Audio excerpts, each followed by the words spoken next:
Good morning, madam, and good morning, everyone. Hope I am audible clearly. Yes sir, एक मैं request करना चाहूंगी sir, please sorry to disturb you in between sir. जो हमारे जो participants हैं, medium of instruction will be English and Hindi sir Okay, no बिकॉज issue. About okay sir, ठीक। I will try to, take in both the mode of communication, English and Hindi, wherever it is required for understanding. There is no issue. Okay sir, sir please Yeah. Start. So, thank you very much, Dr. Veena ji. And, first of all, let me extend warm greetings to Director Higher Education, Shri Hooda ji, IES, Deputy Director, Director Higher Education, Statistical Cell, Dr. Veena Rai, and most importantly, the participants who are, participating here from various colleges of Haryana. So I take this opportunity to address each one of you in this very august gathering. And this is very momentous day. Today is the Makar Sankranti. And in Haryana and particularly this region, we are celebrating this day. So let me greet every one of you. Happy Makar Sankranti before start of this presentation. Same to you, sir. You too, sir. Thank you. So let me share my presentation. You please confirm, is it visible or not?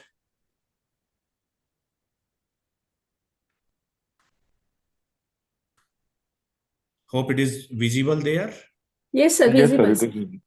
And let me make in the PowerPoint mode also. Hope it is visible and running forward and backward. Please confirm, and then so that I will be able to understand this is working. Sir, visible. It is first slide and then moving First ahead slide, to the second and third, right? Okay. Yeah. So, like Madam said, such workshops are very important when we are, participating for any ranking accreditation. And maybe out of us, some of we are aware how to register and what is the process, what is ranking calculation methodology and everything. Maybe some of you are aware and maybe others are not aware. So such workshops are required. In fact, with the kind support of Directorate of Higher Education, we at Amity University Haryana conducted one day workshop for all universities, private and public universities of state of Haryana in the month of December. And at that same time, it was discussed and deliberated with the Directorate of Higher Education, and they suggested we should conduct one such workshop for our colleges of Haryana also. And of course, there are obvious reasons behind this because the participation, and I'll be coming on that slide also later on. Participation from particularly northern region of India, and if we see from Haryana, is very less. Either you see in the overall category, university category, or other disciplines, and including this college category. So this particular presentation, I will just confine on the colleges category, not other categories like universities and other. There are 16, 17 total categories where NRF is doing the ranking for institution in India. So let me go to my presentation. If we understand the rankings, so there are particularly two types of rankings. One is, national ranking and international ranking.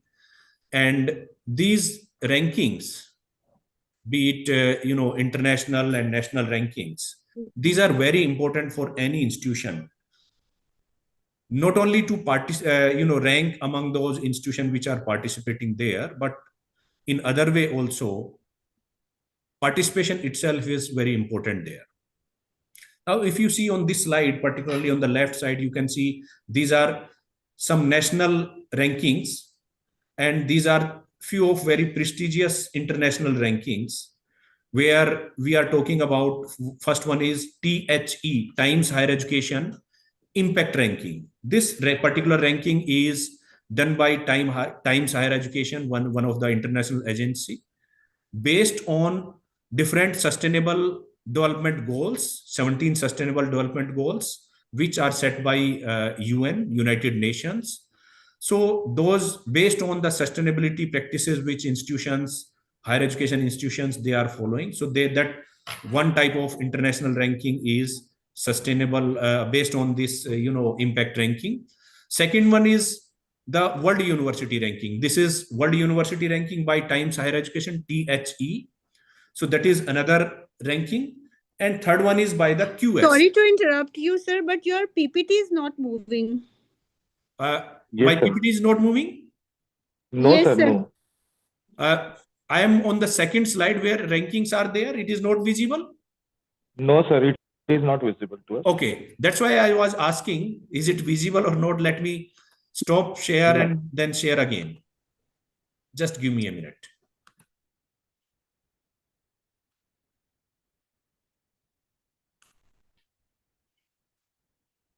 Hope it is visible now. Yes, sir, visible. Yes, sir, it is. Yeah. So I was mentioning about the national and international rankings. I'll come later on the national rankings because today's presentation is related to the national rankings only. So I was mentioning about the international rankings. So first one is I discussed about the THE, Times Higher Education Impact Ranking, where based on different sustainable development goals, SDGs, there are 17 SDGs based on different SDGs. So this ranking is done by the Times Higher Education. Similarly, there is World University Ranking, where different institutions, universities of all over world, they are participating there.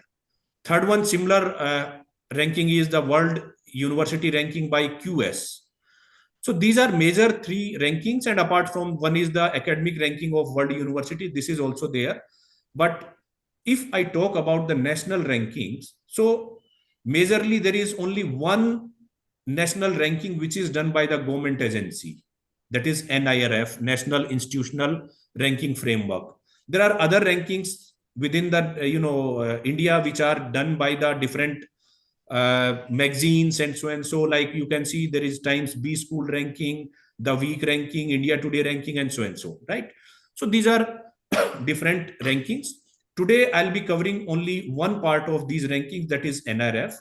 So why this ranking is required, what is the importance, and why we should go for this ranking, that is important.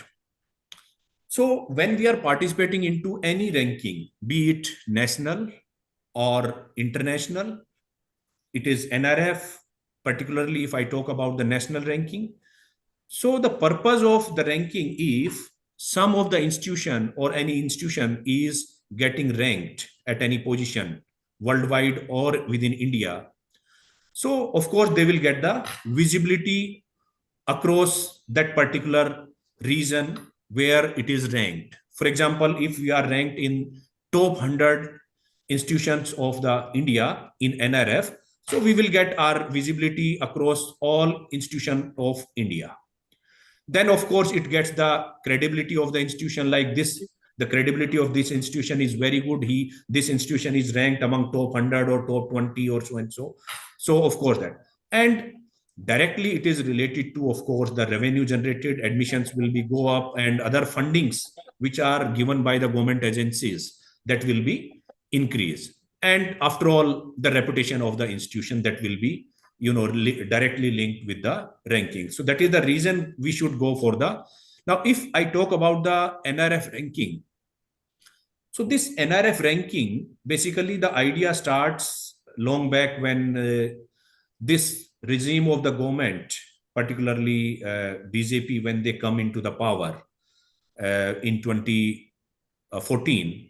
So the idea of the ministry, earlier it was Ministry of HRD, Ministry of Human Resource Development. Later on it was Ministry of Education. Now it is Ministry of Education.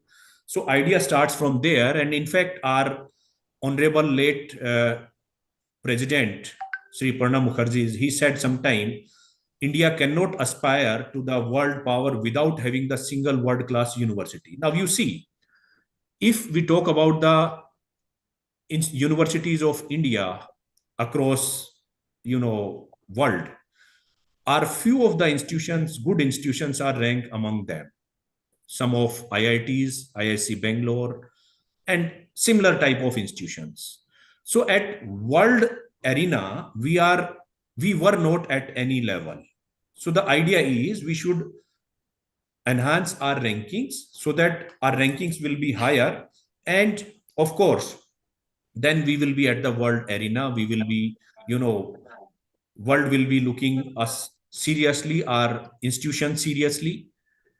Similarly, on the day of launching of this NRF on 29th of September 2015, when this NRF was launched by our Honorable Prime Minister, Sri Narendra Modi ji, so he said global rankings are important, but we should also set up our own parameters for ranking within India, within our country, and which will serve as a inbuilt mechanism for change and improvement in our own institutions, colleges, higher education institutions, school education, and of course universities and other type of research institutions. And that will be contributing to our ranking. Similarly, at that time, the honorable minister was Srimati Simriti Irani ji, HRD minister, and she mentioned at that inaugural session, ranking and accreditation are two important tools. So it's not only the ranking, but accreditation is also important, like NBA accreditation or NEC accreditation, if we talk about the national accreditation. And similarly, there are international accreditation also, which are related to different disciplines, maybe in B schools, management schools, engineering schools, like Deptt and others. So that is very important tool for movement towards the quality of the institutions. And ranking framework, of course, will empower the large number of Indian institutions, including universities, higher educational institutions, colleges, and so and so. So this is the background. And in 2015, this was launched by Honorable Prime Minister. And initially, when they started the ranking, NRF, when they set up the ranking, so they started with only 4 disciplines. So they started with university ranking, maybe college ranking, and few of other disciplines. They include engineering and so and so. So they started only 4, type of disciplines initially, but later on, now as on date, we are having, in NRF more than 16, 17 type of different disciplines and categories, which includes universities, medical colleges, law colleges. College itself is a separate category. There are state public universities, skill universities are there. Apart from that, dental is also there. And so many types of, I'll come later on one by one on these. Just brief, I will be covering there because this is not related to our today's presentation. But what is the benefit of ranking, like I mentioned in my earlier slide? So reputation, visibility, globalization, and of course, you will be getting the funding from the government agencies based on this. So what is the objective of this NRF? So objective of NRF to promote the competitive excellence in higher educational institution in the country. And as on date, this NRF is only covering the higher educational institutions. They are not covering the school education and other type of institution. But in some of the meetings I joined with NBA and NRF sometime, it is also under consideration. Maybe they will cover school education also in future. But right now they are only covering the higher educational institutions. So what will be the benefit? Benefit is, of course, when some institution is ranked among the NRF in top 100 or top class institution. So students who are looking for the admissions, who are aspiring to pursue the higher education, they will be benefited. They can easily find out which institution is in top 100. So where I should take the admissions and so and so. So that was the objective when NRF was started. Now, what is the eligibility for institutions? I have taken here this slide because for colleges itself, because this I am covering for colleges only, college category only, but you must understand the difference between the college category and overall a university category. or maybe the different discipline categories like medical college or dental college or law college, so and so. So for overall category for university, they have set up at least there should be 1000 student intake of the university or higher education institution in UG and PG programs should be there. Then only they can participate. If it is not higher than or equal to 1000, institute is not eligible to participate. This is applicable for overall category, not for the college category. If, for example, one of the institute is having less than 1000 enrolled students, so they can participate in a particular discipline, not in the overall category. For example, if particular institution is having less than 1000 students, but they are specialized in medical field, that is a medical college or law college, so they can participate into the ranking, of course, but into that particular specific category, specific discipline only, not in the overall category. Now, third, what is the other eligibility? The third eligibility is for any institution who wish to participate into the ranking in NRF, at least 3 batches of the student in full-time UG program, UG means BA, BSc, BCom program, or PG program must be there, then only they can participate. For example, one college is established 2 years back only, and they have only 2 batches of admissions in their program, and there is no pass out batch. So they are not eligible for this ranking. They cannot participate into the NRF ranking.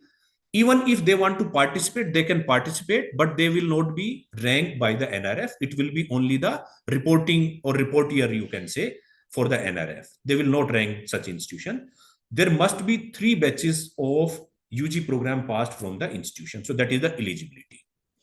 Now, I was talking about the statistics of institution who participated in 2014, 2024, last year means last year NRF. So if you see, this is the slide where you can see overall institution that includes colleges also and universities. There were 2,781 institutions which are higher education institutions, particularly the universities and research institutions which participates usually in the overall category only, university category. So that is the number is 2,781. Now, if I go particularly to the college category, and you can see I have highlighted here, the overall India participation is 3,371. And now you can assume how many institutions we are having in India. Can anybody mention this? How many institutions we are having in India? Colleges and other institutions? It more than 50,000 institutions are there. Now you can see and you can assume the participation out of 50,000 approximately, it's only 3,000. So very less participation. Sir इसमें अगर हम हरियाणा का देखें, I'm coming to that part also. I'm coming, madam. The next slides are coming to the Haryana also. I'll be coming. This is very important. Yeah. So now if I see the region wise distribution, you can see here in the college category, out of total north region, south region, if you see here, the region, north region, south region, east, west. So highest participation is from the south region. And then second highest is west region, you can see. And then third is, of course, east. And you see the north is the lowest in college category. It is 370 institutions participated. And this north region include, of course, Haryana also.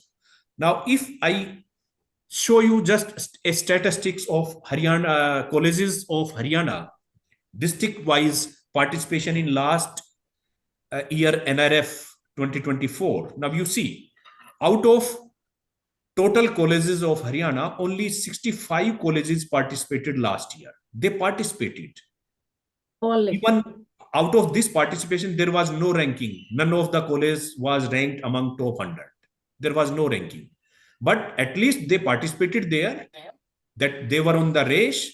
So, madam, I will request you also, I think we should push our colleges for participation, and only then, of course, they will be, there in the ranking. If colleges are not participating, then how they will be ranked. Now, Yes, if sir. district wise, I just discuss here district wise. Now you can see highest number was from the district Hisar, where 10 colleges participated. Then followed by Ambala, 8. So I am talking about the district, not the cities. So this is district data, not the cities data. Cities may be different. So Ambala 8, Sirsa 6, then Gurugram 5, and Panipat 5, and so on, if you see. And there are number of districts from where there is no participation. You can see here there is no participation from Rewari. There is no participation from, there are other districts also. You can see we have so many districts. So this is the participation from state of Haryana. So that's why this type of workshop is needed at present. Yes. That is the And reason Directorate of Higher Education is taking so many efforts so that our, when we are looking at the ranking, it is released in the month of August this year, August 2024. And when we see the ranking list, there is no college from the state of Haryana, and hardly few higher education institutions are there. So ranking is less, but more importantly, participation is very less. So we should first encourage and enhance our participation, and then we can only look into the ranking levels where we will be standing. I'll be coming very interesting point at the end of my slide. There is one institution from state of Haryana. I will discuss the case study of one of the institution in college category. I'll discuss later on. But right now, I'm going to the methodology of the how it is calculated and so and so. So, sir, yes, just please, I madam. want to convey this year 2025 NRF ranking, near about 300 institutions have enrolled for NRF ranking, registered first time. So this is very good effort from the Yes, Directorate yes. of Higher Education, and particularly the statistical cell of Directorate of Higher Education, Madam Dr. Veena Rani ji. And I think because of your effort, this participation was possible. Now we have to take to the next level. Next year, of course, we should increase more participation. Plus, we should encourage colleges and institutions to participate properly. They should be address the weak points and so, so that we will be, ranked among top institutions of the India. So that is my job I'm doing today, and maybe in the future also we can conduct such workshops if required. So this is just the primary presentation. So I'll be just taking what is the data pointers, data definitions, which are the things which we should see while filing the data, and what should be the strategy for our institution for next 2 year, 3 year, 4 year, so that we can plan accordingly. It's not 1 year job like we will be participating and we will be in the top 100. No, it took years to reach at a particular point. IITs, IIMs, or any university or college which is in the top 100 or top 10, they are not top 10 because today they filed the NRF and they are in the top 10. Of course, they did something in the past, and because of that, they are in the top 10 or top 100. So now moving forward, this is the NRF activities, how they are going. So before floating the NRF, this rankings and data submission, NRF is finalizing the framework for the ranking. Like this year, what will be the different parameters, on which parameters they will be ranking the institutions. Is there any change required into the ranking parameters which were used last year, so and so? So they are deciding the parameters, finalizing the weightage and other things related to these parameters. So first and foremost, NRF is taking this finalization of the framework. Parallelly, they are opening the registration for the institution. So they are notifying through their website, nrf.org. Through that, they are notifying the all institutions. Registration is open for the NRF for this particular year from this date to this date. And usually they are extending that last date of registration also, maybe sometime 1 week or so. That is my experience, but they are open for example, 1 month for the registration or 15 days for registration. So every institution should register there. And for registration on the NRF portal, the One requirement is ISHE ID, your institution ID. So that institution ID is different for different type of institution, different category of institution. For example, for Amity University, Haryana, my institution, it is U-0155. So it is university category because we are university. So our ID is starting from U. So U0155. For college category, maybe it will be C. Similarly, for medical category and other category accordingly. So while registering on the NRF portal, there are some prerequisites that is required. Your SAID should be there. Sometimes we are calling SAID or SID, whatever you call, AISHE, SAID. So using that SAID, we can register. One letter will be required from the institution authority, which is required for there. So that will be on the letterhead that will be required to upload there. And so registration will be there. If you have already registered earlier for NRF, like last year, then you have to just log in there and complete only the details there in which disciplines you want to participate. That's it. So that pre-registration and registration on NRF portal is one time, but every year we have to register for different categories, in which categories we want to participate. This year, for example, you want to participate in college category or medical category or management category or law category. So that is required. Once this registration is closed, then they will, make live the data capturing system, where we have to upload the data of different matrices, different parameters. So that is required. There are few matrices or parameters where they are not asking data from the institution while submission of the data on the NRF portal.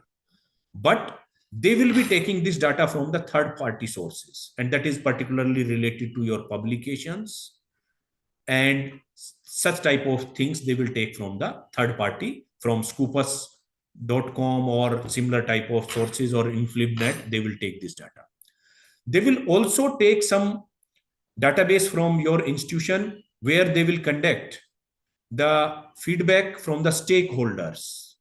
So once we have submitted the data on the NRF portal, then it is mandatory to upload the submitted data which we have uploaded on the NRF portal. We have to download from there on the NRF portal in the PDF format, and the data is required mandatory to upload on our institute website for public, so that anybody can see you filled this data, and if they have any objection, they can file this objection to NRF, like this particular institution has submitted the wrong data. They are submitting the wrong data. So NRF will give enough time to correct your data on the portal, and of course, then you are required to upload your corrected data on your institute website. Then they will take a survey from the peer perception. There is a parameter of peer perception survey in this particular. I'll be coming on that part in next few slides. And then finally, they will compile your ranking data with respect to other institutions. There are some relative matrices, there are some absolute matrices. So they will compile and finally release the rankings. Now, what are different parameters? So I am taking here only the college category. Even for all the categories, the parameters, 5 parameters are common. So these 5 parameters are, first one is teaching learning resources. This is known as TLR.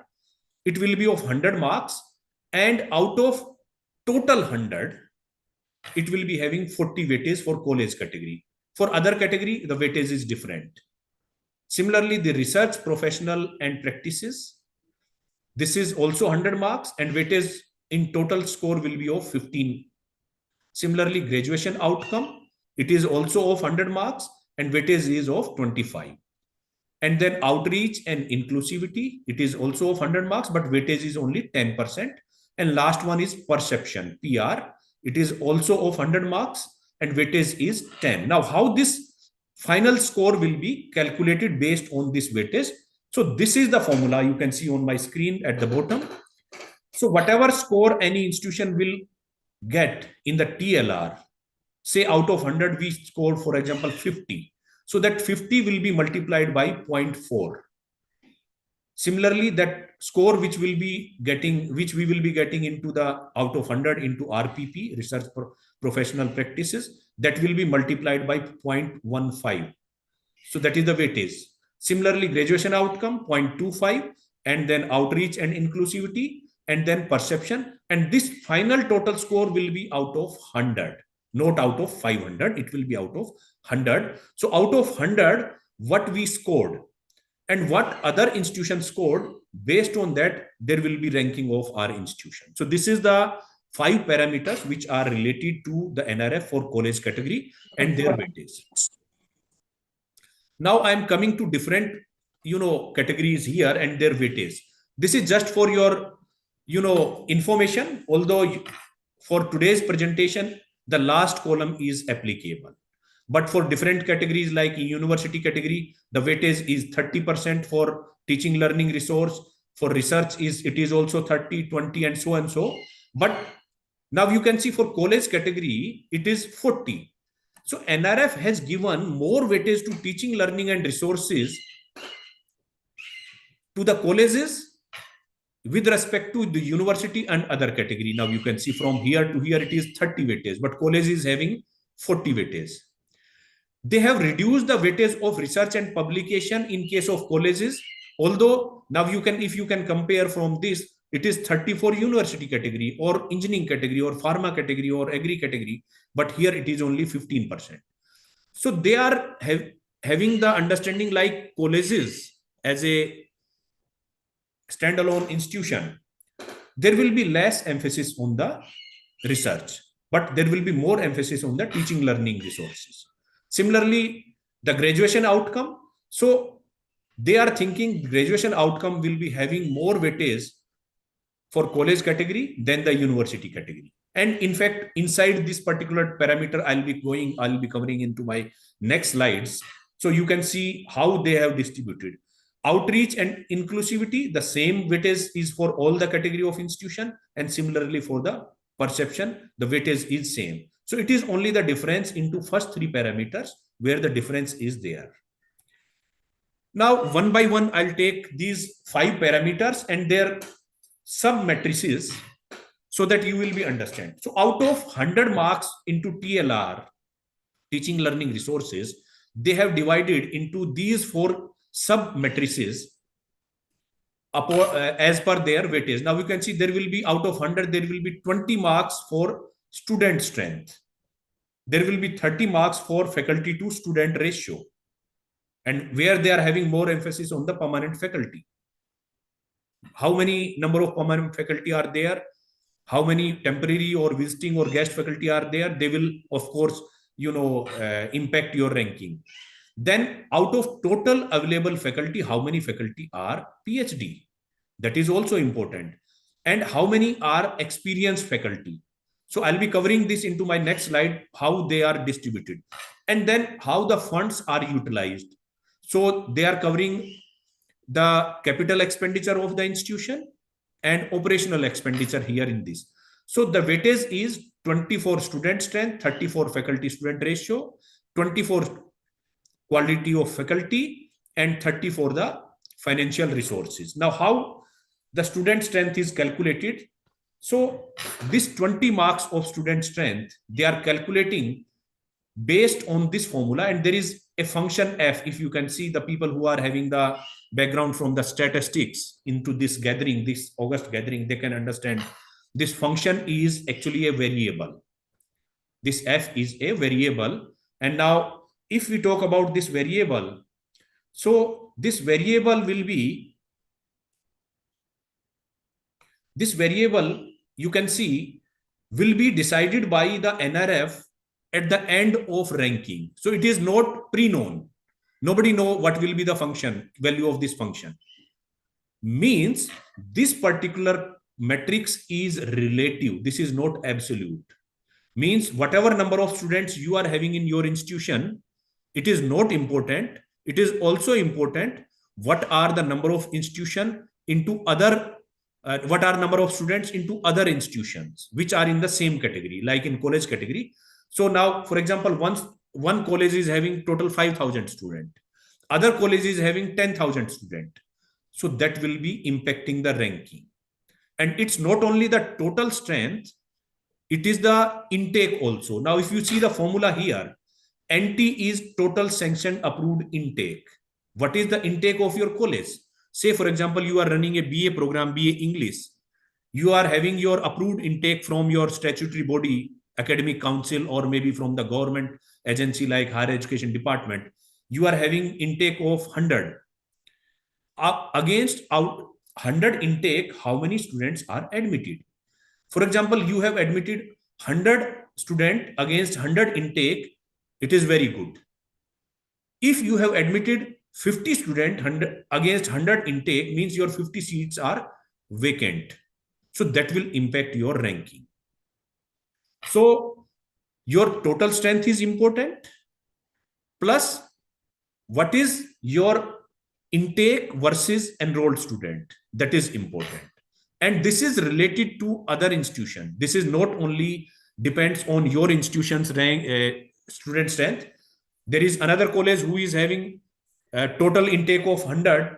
They are having 80 student admitted. So their score will be good with respect to you. And what is their total strength? So how this is calculated? So this function will be not known prior, but will be calculated relatively by the NRF at the end of ranking, and they will declare this function, not declare, you will be known to this function at the end of ranking. So there is no prior knowledge of this function. But how you can know this F? There is a method. By analyzing the last year's data in a particular category, we can make a benchmarking, like in 2020, 21, 22, 23, and then 2024, what was the value of this function? So based on that prediction, we can only predict this value of F, that what will be the value of F into 2025. That's it. Not more than that, nobody knows about this function. That will be known later on. Now coming to the next, faculty to student ratio.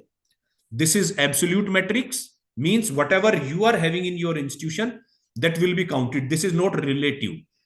Other institution is having their faculty, students, so FSR will be different. So this is absolute metrics, and whatever score is of yours will be yours only. And how it is calculated? So they are calculating ideally your FSR should be 1:20. 1:20 means what is your intake?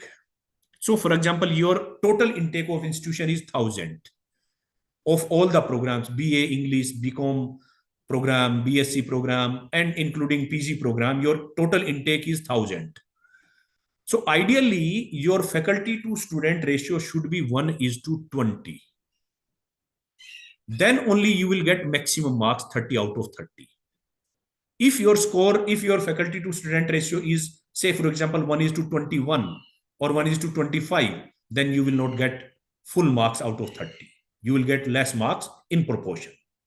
And if some of the institute is having faculty to student ratio 1:70, then they will get 0 marks out of 30. Right? Now, how they are counting the faculty? Which faculty they will be counting? So they will be counting, while calculating this FSR, they will be counting all the regular faculty, full-time faculty, plus the faculty who are working there on contractual basis, ad hoc basis, or visiting basis, or guest basis, but they taught at least both of the semester during the year. So if some visiting faculty or some contractual faculty or ad hoc faculty or guest faculty taught only during one semester, then they will not count into the faculty, total faculty. They will only count into your numbers, but while calculating FSR, they will not count. So it is important for the institution. You should see what is your faculty to student ratio. That is important. In college category, it should be minimum 1:20. Although in other category, like in university category, it is 1:15. So this must be there, then only you will get 30 out of 30. Now, this is just a statistics I am showing here. how the institutions in the oral category having the faculty to student ratio divided there. Now you see there are out of total institute where if you see the student per faculty, there are only 47 institutions who are having the faculty to student ratio of between 1 and 10. And these are very good institutions. Maybe you can assume like IITs and some good institution where faculty to student ratio is 1:10. Similarly, highest is the number in this category where faculty to student ratio is between 1:11 to 20. And similarly this. Now, most of the institution in India majorly are coming into this category. And this is very prominent category. Of course, it is the requirement. In the college category, we should have at least 1:20 faculties to student ratio. And in other category like university, I said it should be 1:15, 15, right? Now, how, coming to the next metrics, how the quality of faculty is judged by, or the ranking of the based on the quality of faculty is calculated by NRF.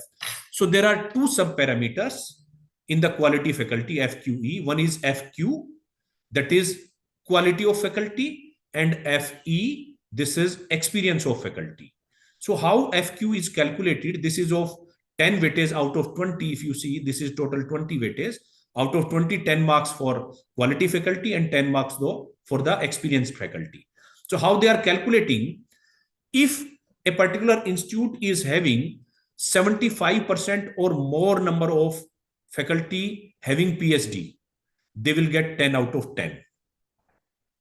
If faculty in the institution is less than 75% PhD, then they will get less marks in proportion. And this proportion will be calculated with actual faculty, and the actual faculty will be calculated based on what is required number of faculty when your strength is, say, for example, 1,000. So if we consider 1:20 faculty student ratio, what is the requirement of faculty? For example, one institute is having 1,000 student.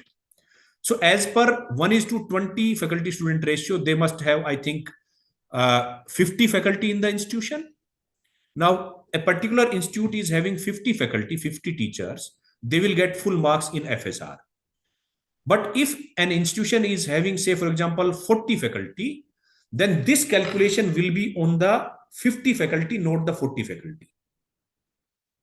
This is on the 50 faculty, because as per your intake, you must have faculty more than faculty equal to 50, but you are not having 50 as per faculty to student ratio of 1:20. So your calculation will be based on your 1:20 faculty student ratio, not actual.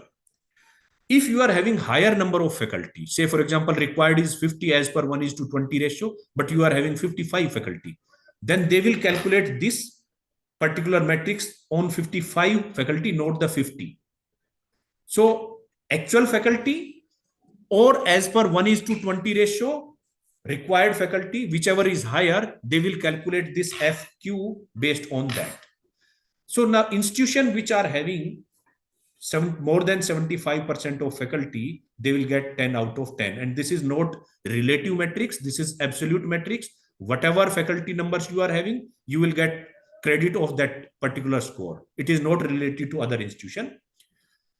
Now, if I go to the faculty experience, now what NRF is actually expecting to the institution. Now, if you see this formula here, F1, F2 and F3 are fraction of faculty having experience up to 8 years.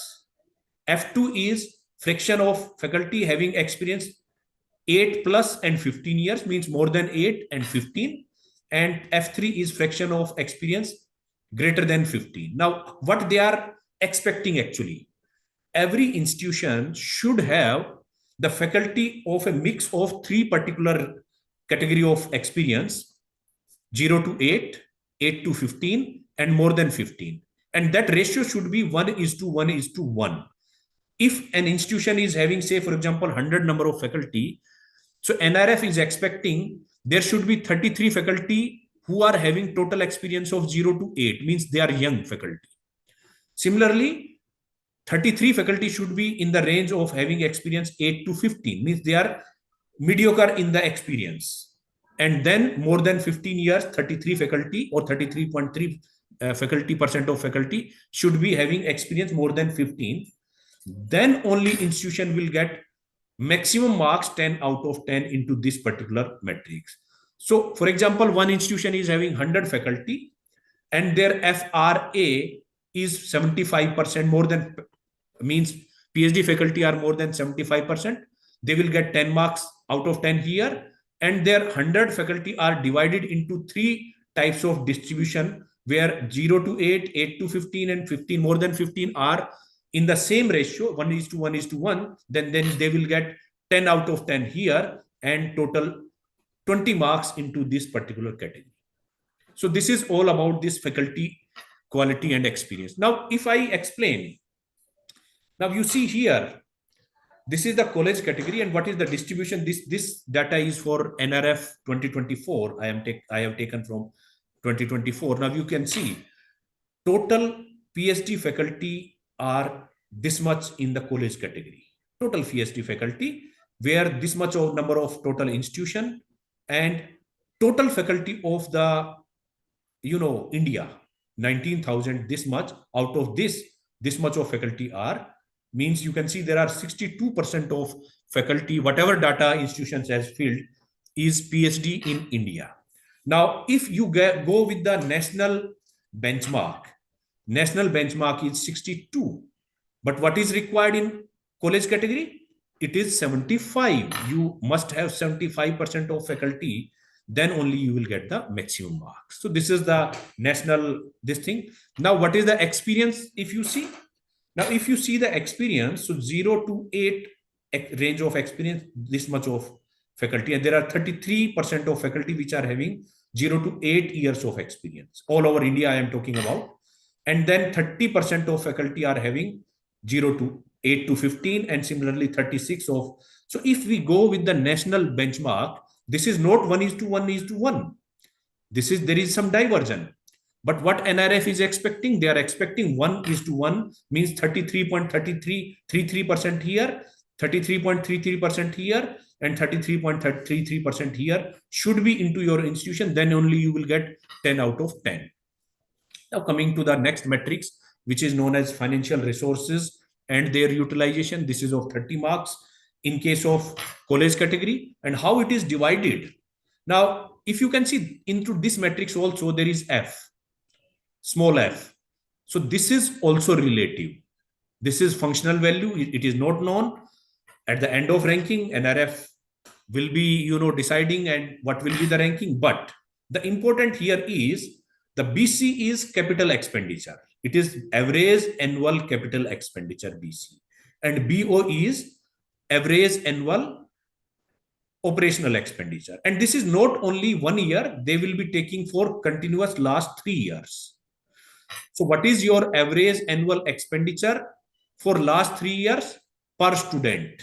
And similarly, this will be capital expenditure, average annual expenditure, capital expenditure for last 3 years per student.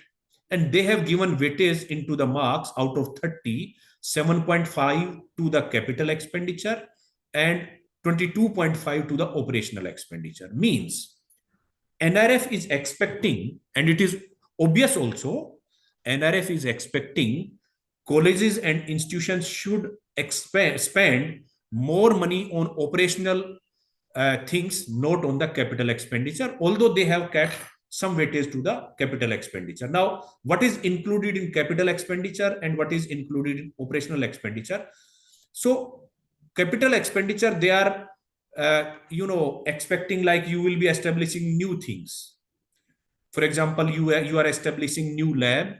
So you have purchased new items for establishing of your labs, maybe, some things into your library and so on. So that they have considered here. In operational expenditure, they are considering all expenses related to your academic operations, which includes what is your, for example, what salary you are giving to the teachers, what is, maintenance of academic infrastructure, including your library and other infrastructure. So they are taking into BO, operational expenditure. So they have given this weightage here, and accordingly it will be calculated out of 30 marks.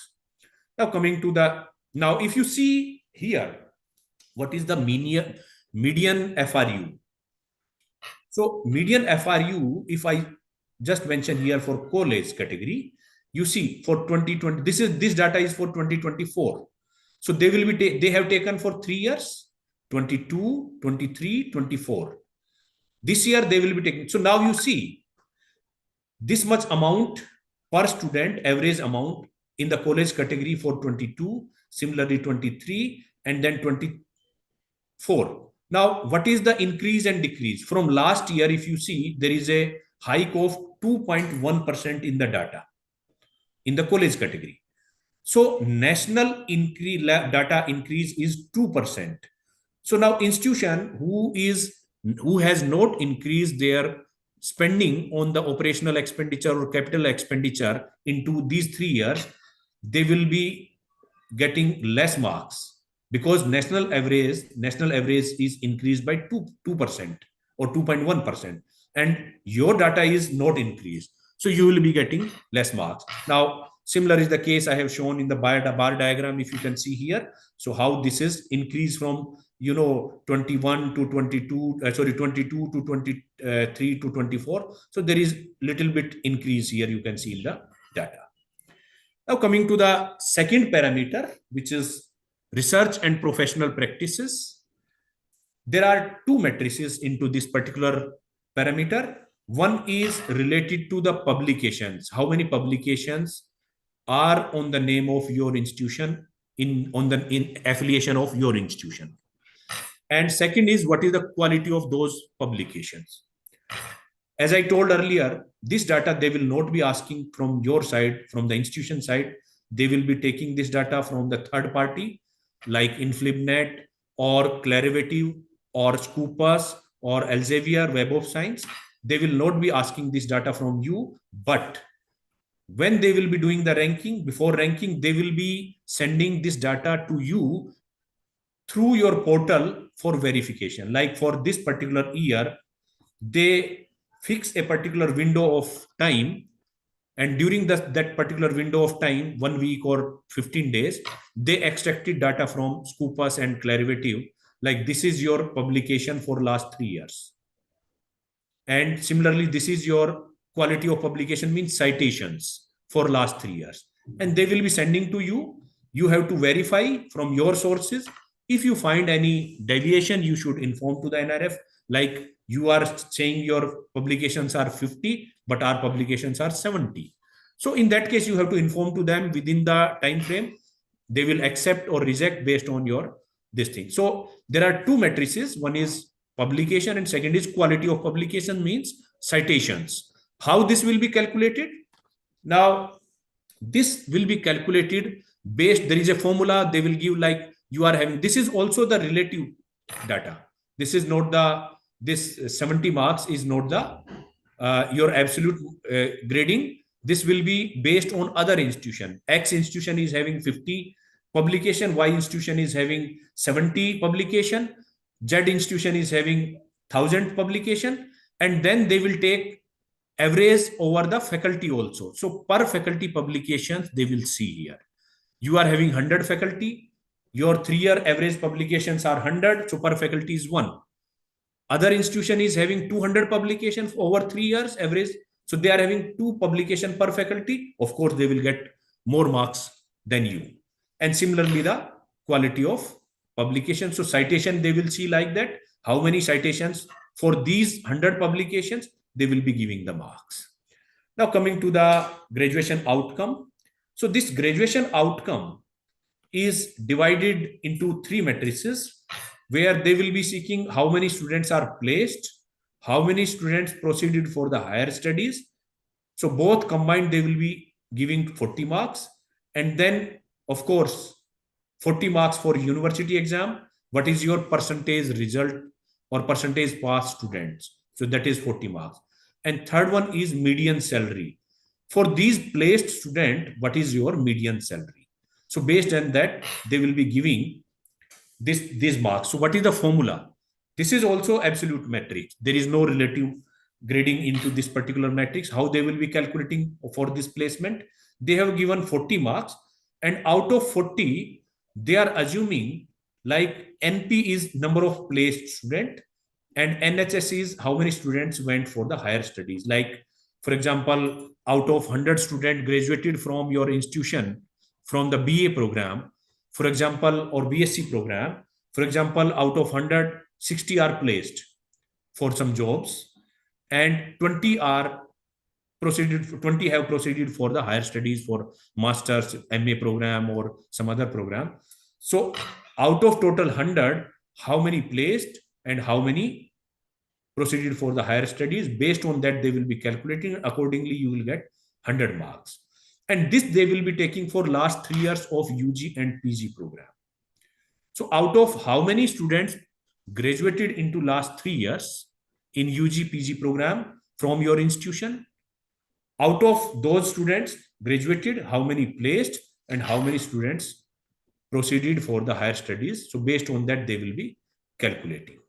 So higher studies is also important. You have to maintain the data into your institution during verification, validation of your data. Sometime, not sometime, if you are ranked at somewhere, certainly NRF will ask the proof from your institution. You give us the proof of offer letters where your students are placed, and give the proof of students where your students admitted after completing degree at your institution. So they will ask the proof from your side. Now, university exam. So expected percentage of pass result is 80%. If, for example, 80% of students which were enrolled into your institutions are passed, you will get full out of full, means 40 out of 40. So minimum 80% students should be passed in the university exam final year. Final year means for a 3-year program, BA program, for example, there is a free 3-year program or 4-year program. So at the end of degree, out of 100 students admitted, your minimum 80% students should be completing the degree in first attempt. Then only you will get the full mark. So there is 80% cap there. If your result is more less than 80%, so in the proportionate way, they will give the marks out of 40. You will not get 40 out of 40. So this is that. Now come to the median salary. This is the third parameter into this particular matrix. So this median salary, how many students placed and what was the median salary? They will be asking the data in the particular template format while the verifying your data during validation and verification. So they will be asking what is your highest package and what is your lowest package, how many students placed. So they will be asking data for each and every student in a template where they will be asking what is the enrollment number of student, what is the name of student, what is the program of student, what is the duration of the program, and in which company the student is placed, company name, and what was the salary offered. For all 100 students or 80 students or 20 students, whatever number of students are placed into this from your institution, they will ask the data. So while submitting the data, we must be clear about that. We should not submit the data randomly. We should submit this data for the student who are placed from our institution or by their own, but we are having the proof of those students in terms of offer letter or their joining letter into that particular company or firm or college or wherever they are placed. So this data they will be asking, and based on this data, now you see there is F function. So this GMS is relative. This is not absolute. Although if you can see, your placement is not relative.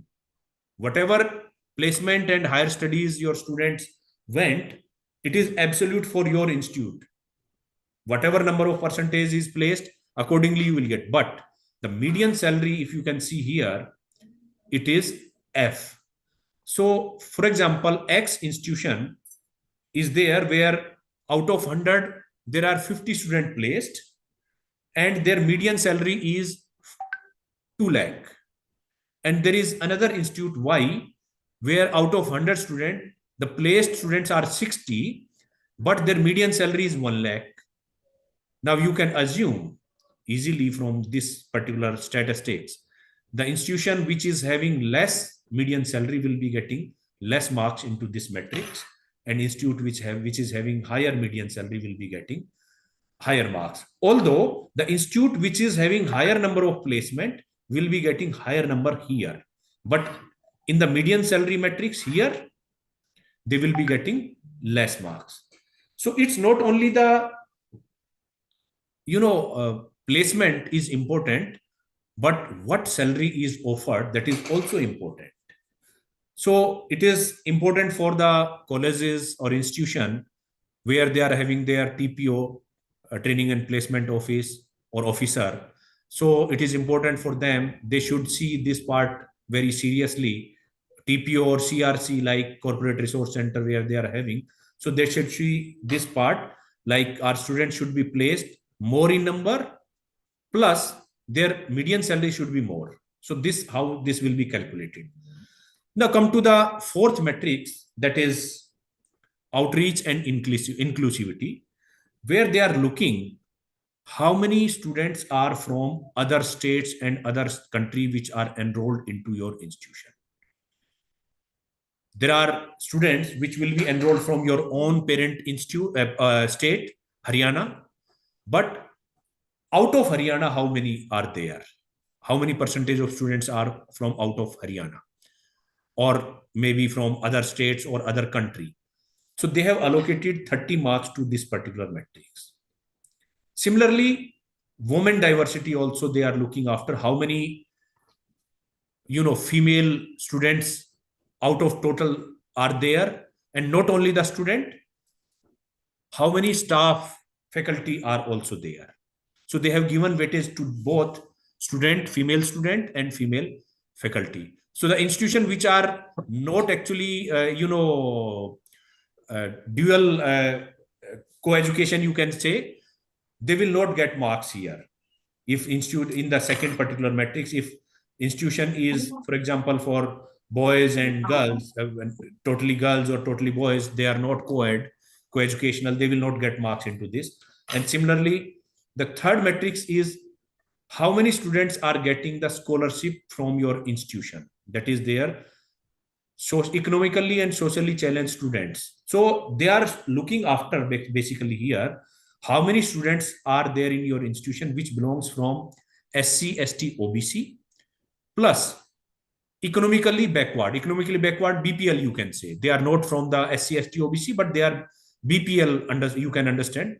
So they are looking after both the things, SC, ST, OBC, plus the economically low families. So how many students are from such type of background? And out of those students, how many students are getting scholarship from your institution, from government agency, or any other private agency or NGO? So this is also relative. I'll be coming into the formula later on. And fourth one is the facilities for physically challenged students. Do you have the ramps? Do you have the lifts? Do you have the facilities related to like the toilets and other things which are prescribed for the physically challenged or Divyangjan, you can say? So they have given the marks 20 associated for this. How these will be calculated now, you can understand from the formula. They have given 20 out of 30, they have given 25 marks for the students enrolled from other state, and 5 marks for student enrolled from other country.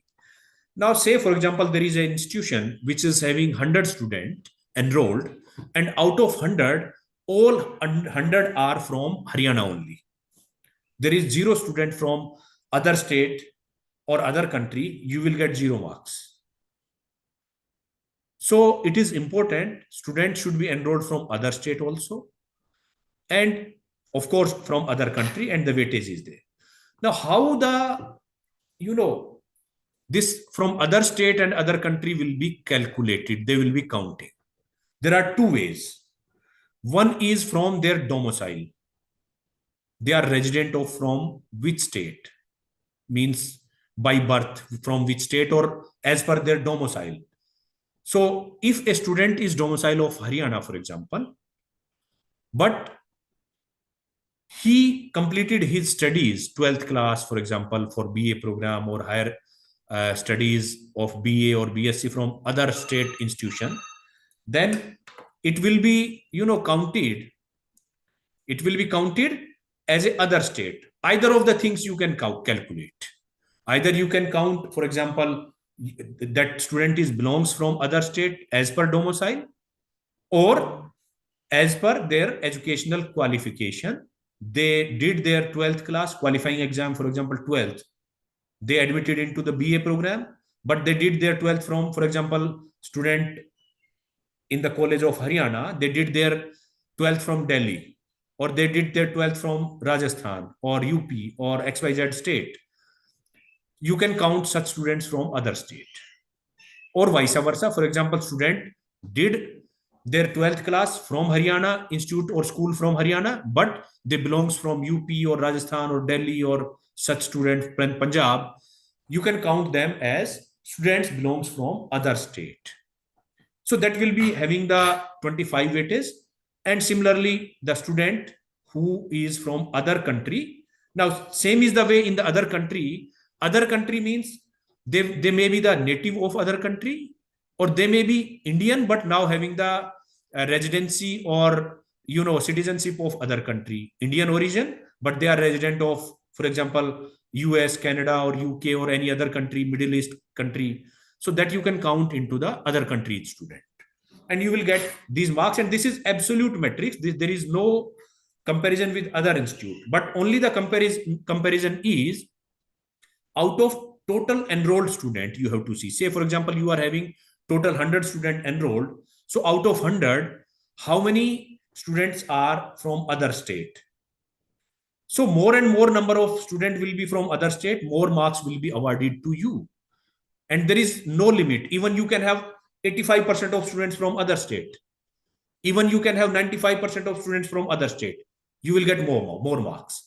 So that's up to your institution. But this is not related to other institution, where we can see like X institute is having 50 students out of 100.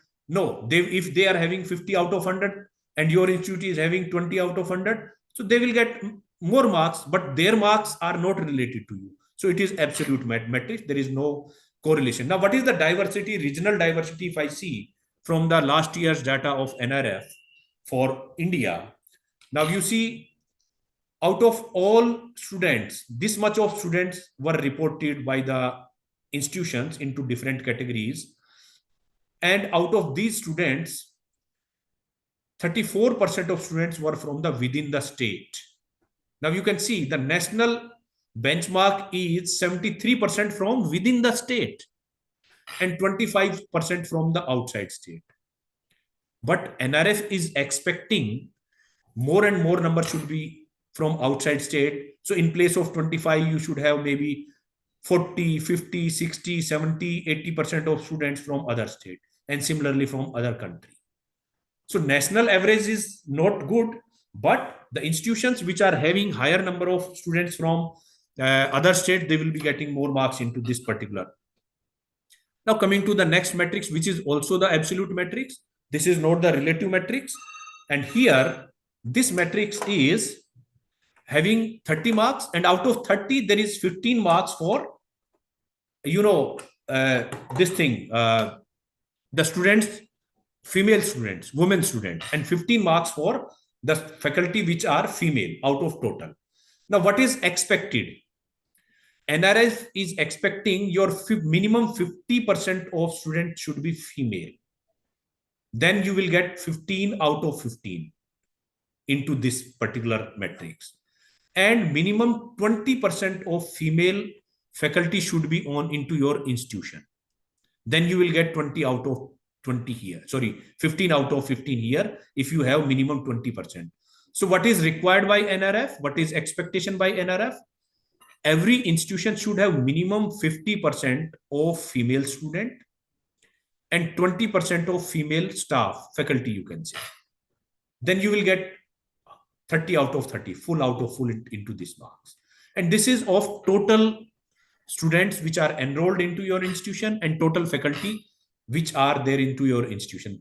NRF is asking data into different templates. I'll be coming into that part after this, into subsequent matrices, where they are asking data of different matrices, and from there they are inferencing or calculating the different metrics.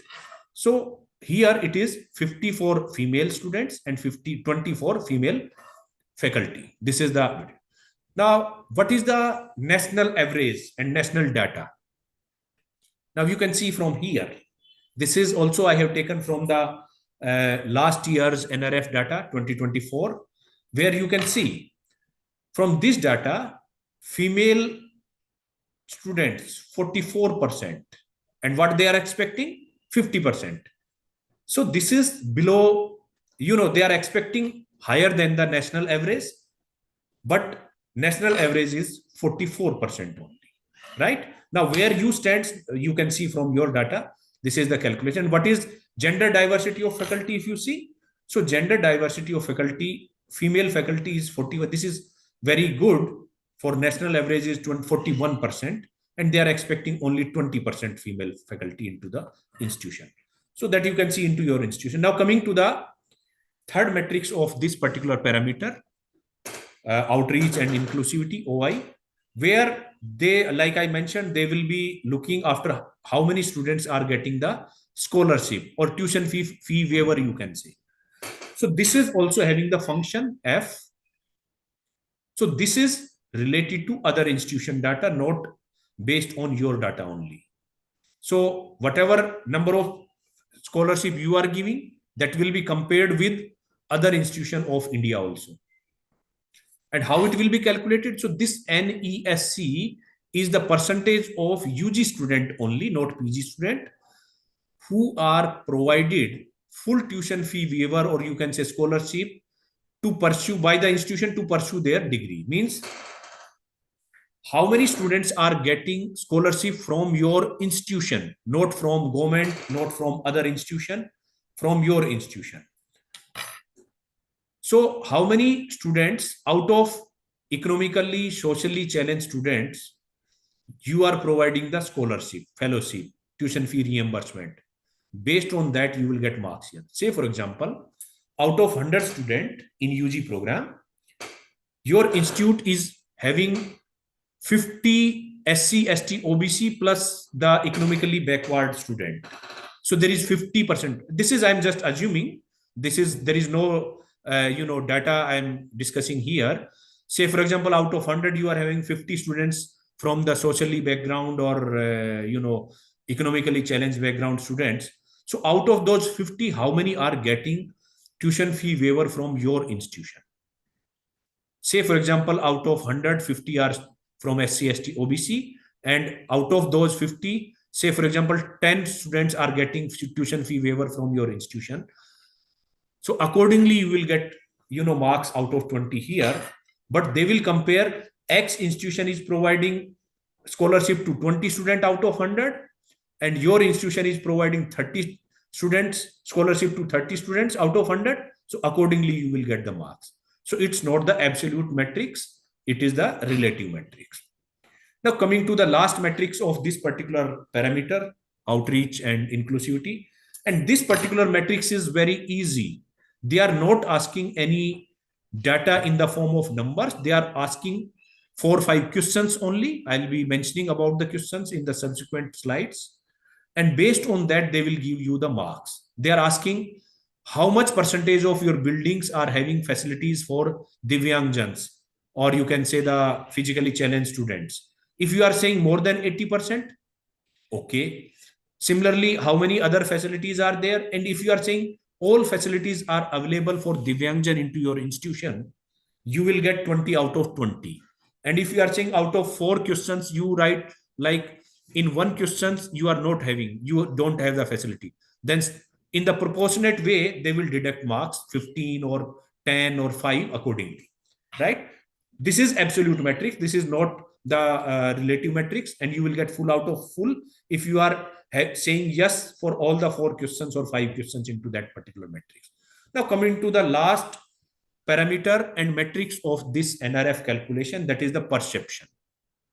This is of 100 marks, and out of 100 marks, they have assigned 30 marks for accreditation, and 70 marks for peer perception, academic perception, or employer perception.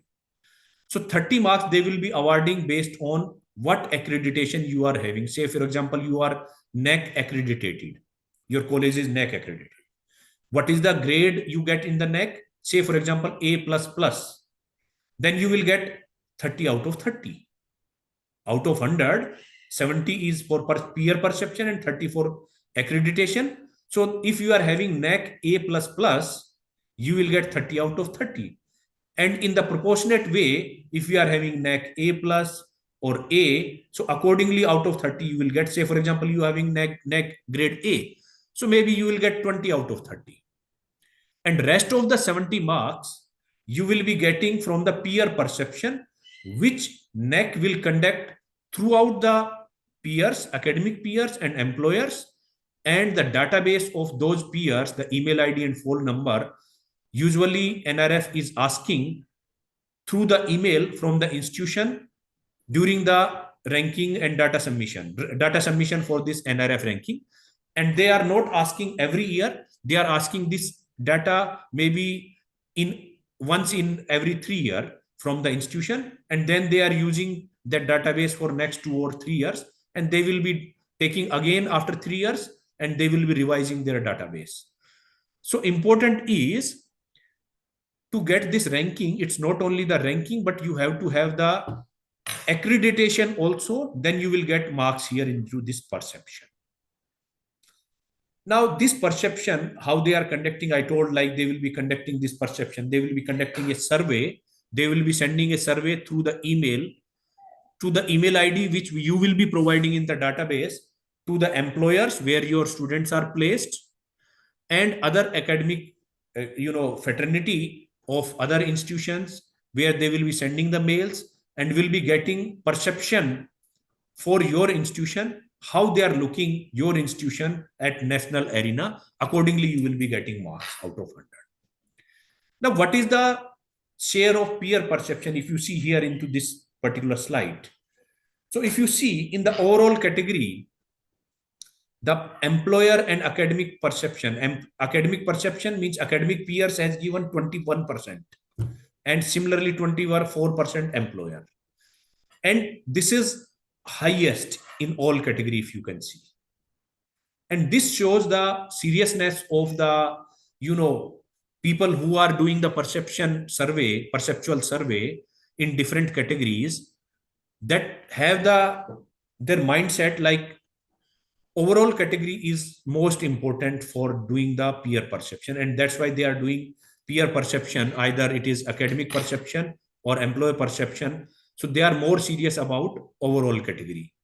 Second one is engineering. You can say it is 18%. Then if you see the third one is research institution. And then of course, third one is of course management. I have not taken here. Now you see where the college stands. It is 10% in the employer and 14% in the academic perception, if you see.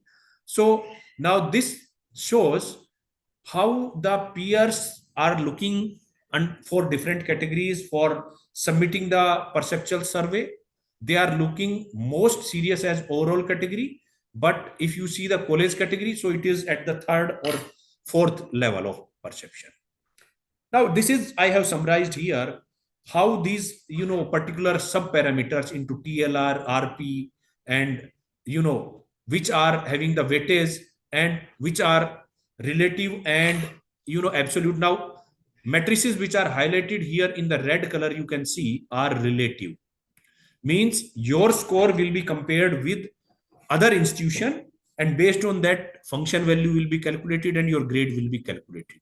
So those metrics which I have highlighted here in red, these are relative metrics, and black are absolute metrics where your score will be calculated for your institution data only, not for other institution data. This is for like, other 3rd, 4th, 5th parameter, and similarly the metrics. Now in totality of, if I see, so for college category, out of 100 numbers, 48% are absolute, but 52% are relative.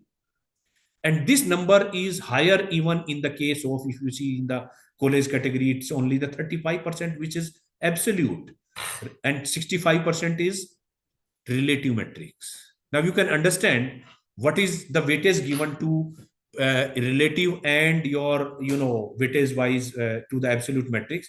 In college category, it is 48% data, 48% of the marks are absolute and 52 are relative, although it is very good with respect to the other categories where you can see it is 35 and 65.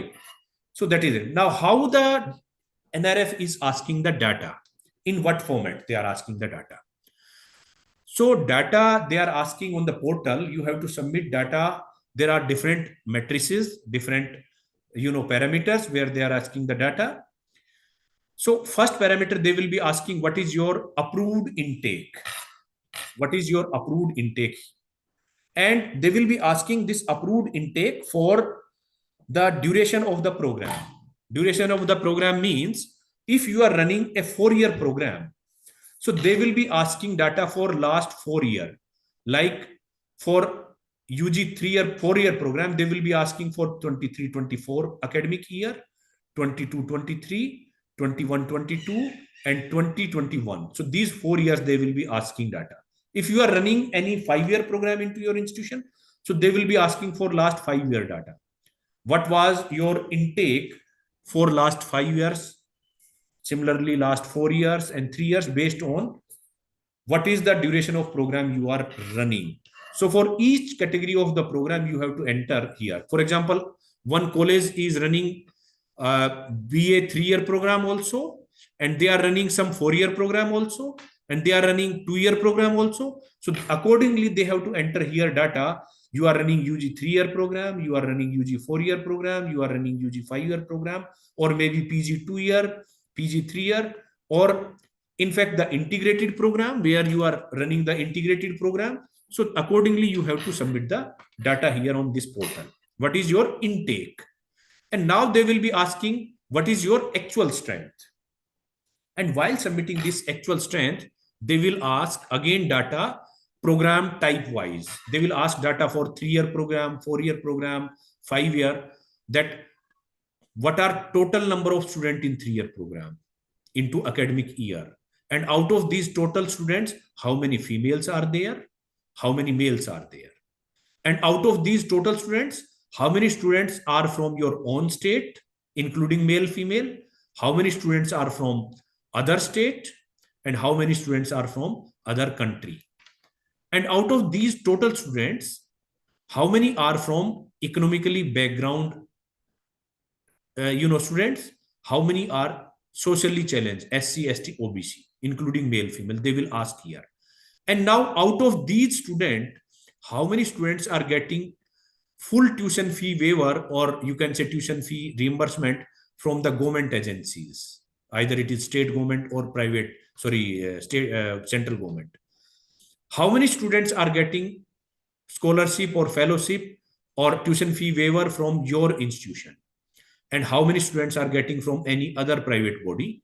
And how many students are not getting? This will be calculated automatically. So important is how many students are not getting the fellowship, this tuition fee waiver. And based on that, they will calculate PSCS, one of the metrics I told earlier, and that is relative. So this data they will be asking on the portal.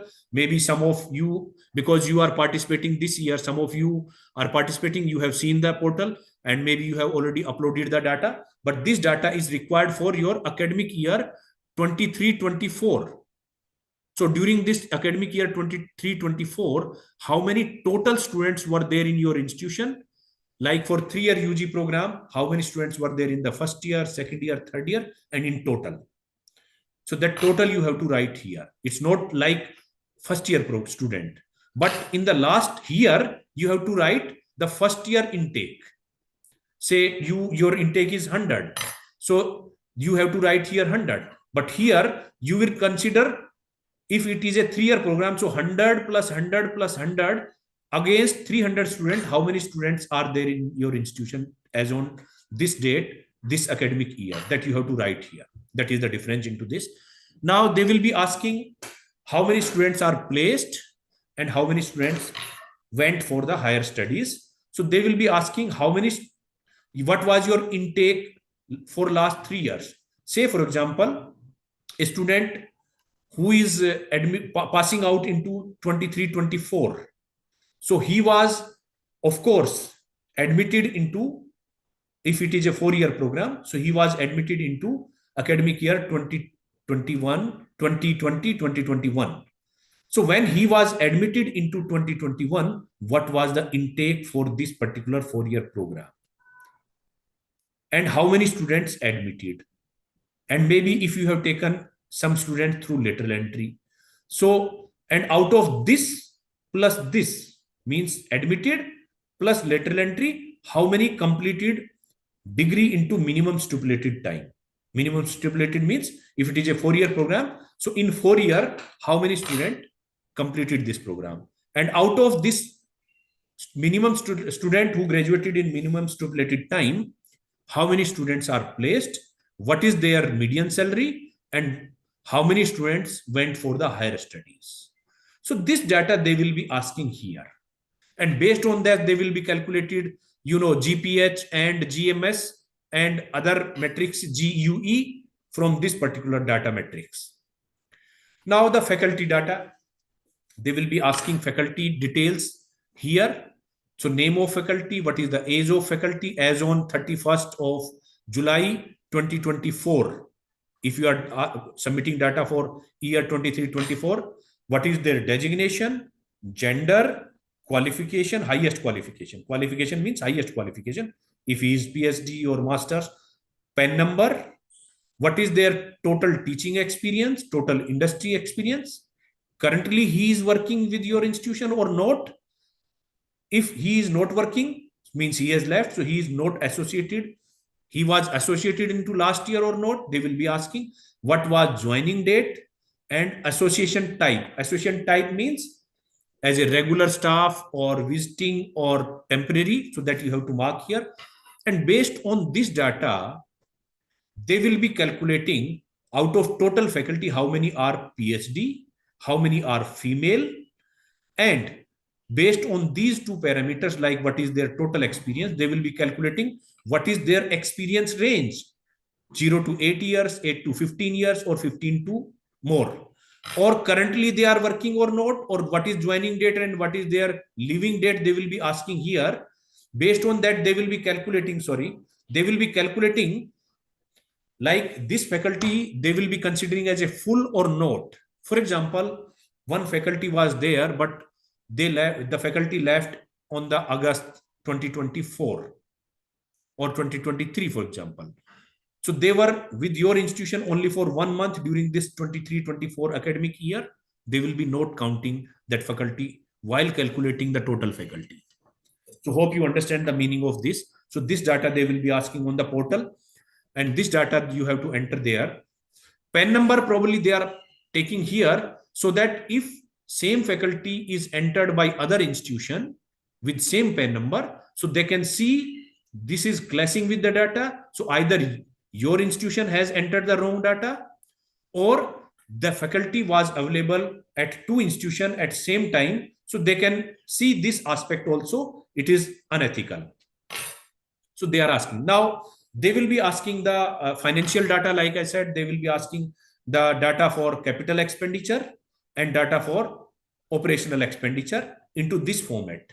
How much expenditure you have done for library for year 2023-24, 22, 21-22, and similarly how much you did for establishment of the new laboratory equipments, engineering workshop if it is applicable for your category, otherwise you just write 0, studio, and other capital expenditure which is required for capital expenditure, but exclude the expenditure on the land and building. If your college has purchased the land, it will not be counted there. If your college has created new building, it will not be counted here in the capital expenditure. So that excluding this data you have to write here. And similarly, the operational expenditure, they will be taking how much total and salary your institute had given to the teaching and non-teaching staff, maintaining academic infrastructure. They will be taking, for example, for different things, but hostel charges and for allied charges, the allied expenses, they will not consider here. And maybe similarly, you have spent some money for conducting the seminar conferences, so you have to enter for 3 years these things. So this data will be entered here. Now this is, I was talking about, they will be asking 3 questions, and they will be asking 3 questions, yes and no. And the question will be, does your institution building have lift and ramps? More than 80% of buildings are having lift and ramps. If you will be writing yes, they will consider one question is okay, and you will get the marks in proportionate. Similarly, the other facilities, walking aids, wheelchair, transportation from one place to other place, and other facilities like toilets and washrooms, restrooms you are having, in comply with the physically challenged students and physically challenged persons. If you will be making this 80%, more than 80% buildings and facilities are available, then you will get full marks. So this is the question where you can get the marks. Now, one of the questions they will be asking in case of university, where they are asking you are having the constituent colleges or not, and your campus, if you are saying like we are having constituent colleges, then they will be asking how many campuses are there and so on. So this is not applicable to college category, but just now the accreditation. So they will be asking here in this, does your institution have valid accreditation, NAC accreditation? So if you will say yes, immediately they will ask, what is your NAC score? Say, for example, you are having A plus grade or A grade. So then you have to write their A and the score. Score is, say, for example, you are having 3.07. Then what is the validity of this score? And if this validity period lies into this particular period of assessment, they will consider your score, and accordingly, they will give you the marks into the perception. Now, before going to this particular slide, this is a case study I'll be discussing. Now, there are 2-3 things which I must, mention here. While we are submitting data on the NRF, so as per the guidelines of NRF, they are taking data of 3 types. One is the data related to your students, faculty, and academics. So any data which is related to students, faculty, and academics, you have to submit the data for academic year. Academic year means maybe from 1st June to 31st May or 1st July to 30th June. NRF is expecting from 1st July to 31st June, right? So that data period is this. As far as concerned with the research data, so publication and that, they are looking for calendar year. Calendar year means they will be taking for calendar year, 1st January to 31st December. So like they will be taking data for your institution for last 3 years into an NRF 2025. So they will be taking data for 22, 23, 24. And this is calendar year, not the academic year. And the third thing, wherever they are asking data for finance related, like FRU, that data is, they are asking data for financial year, not the academic year or calendar year. So data which you are submitting to NRF, that will be, you must be careful about that. Your data should be as per your calendar year in academics and student and faculty related data. And similarly for research data, although they are not asking the research data in the college category, they will be taking from the third party, but they will be considering for a calendar year, and finance data they will be taking for this financial year. Now, this I have taken one case study for you people. This I have taken for college category, where you can see I have taken for last 5-year data. And this I have taken for institution which were at the 100th rank. Institute which was at 100th rank during 2020, their score was, total score was 50.13 out of 100, total score. So at 50.13, their rank was 100. Whatever institute was there, I'm not naming the institute here, but their rank was 50. Next year, 2021, this 100th ranker, whatever 100th ranker was there, it may be X or Y institution, it may be same or any different institution which was at 100th rank earlier year, it is maybe same or another. So that was having 50.35, means there was a little bit increase in the baseline for 100th rank. But interestingly, during 2022, now you can see it raises from 50 to 52, almost 1.65 marks approximately. This much of rise was there in 2022. And similarly, there is a rise of almost little bit like this here in 23. But now in 2024, this is a reduce in the total score. Now you can assume the institute which was at 100 score during 2020, if he that institute retained score 52.09 during 24, that institute should be at the higher rank in 2024 there, right? So this now you can see this score. So now from this slide, this is just for your food for thought for you people. If we are looking into the top 100 into India, our score should be around this line. This line means it should be around 51, 52 from the last 5-year average. If you see, if your score is less than this, then you will not be there into the top 100. But of course, you will be there in the bracket of 101 to 150 bracket of the institutions, and similarly 150 to 200. But now the aim, which I said, and initially Madam Veena Rani was discussing about that, our first aim is to participate, and then second, how we can rise our score, whatever is our score, from existing to the institution which are top 100 rankers. So this can give you just idea, like at least this score is required for top 100s. Now this case study I have taken from the data here, and I don't know participant from this institution is there in the meeting, this particular workshop or not, but this is very interesting. This is IC College of Home Science from Hisar. Are participant from this institution there? No. Okay. That is Constitute College of HUE. Okay. But earlier, what is interesting here, madam, and the participants who are there, interesting here is they participated in the college category into 2020. Earlier, they have not participated, means 2019 they have not participated, 2018 they have not participated. They participated in 2020, 21, 22, and 23. And then 24 they have not participated. Now you see, interestingly, when they participated into 2020, their rank was 49 out of 100.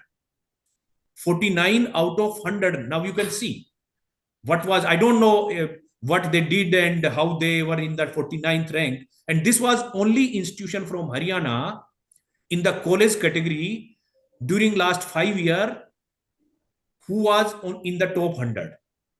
But last year, 2024, they have not participated. I don't know the reason. No. I think the college has participated. Maybe not secured above 100.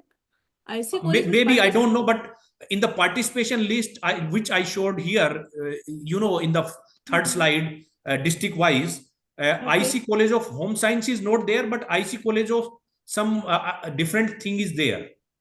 That is not IC College of Home Science. That may be the same or different. I don't know.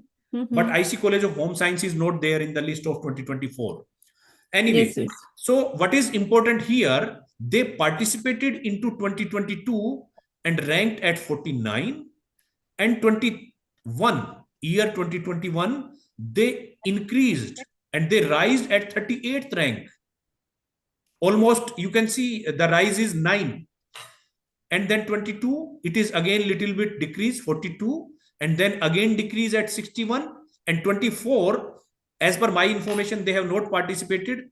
Some other IC college participated. But even then, if they participated, they were not even in the top 100.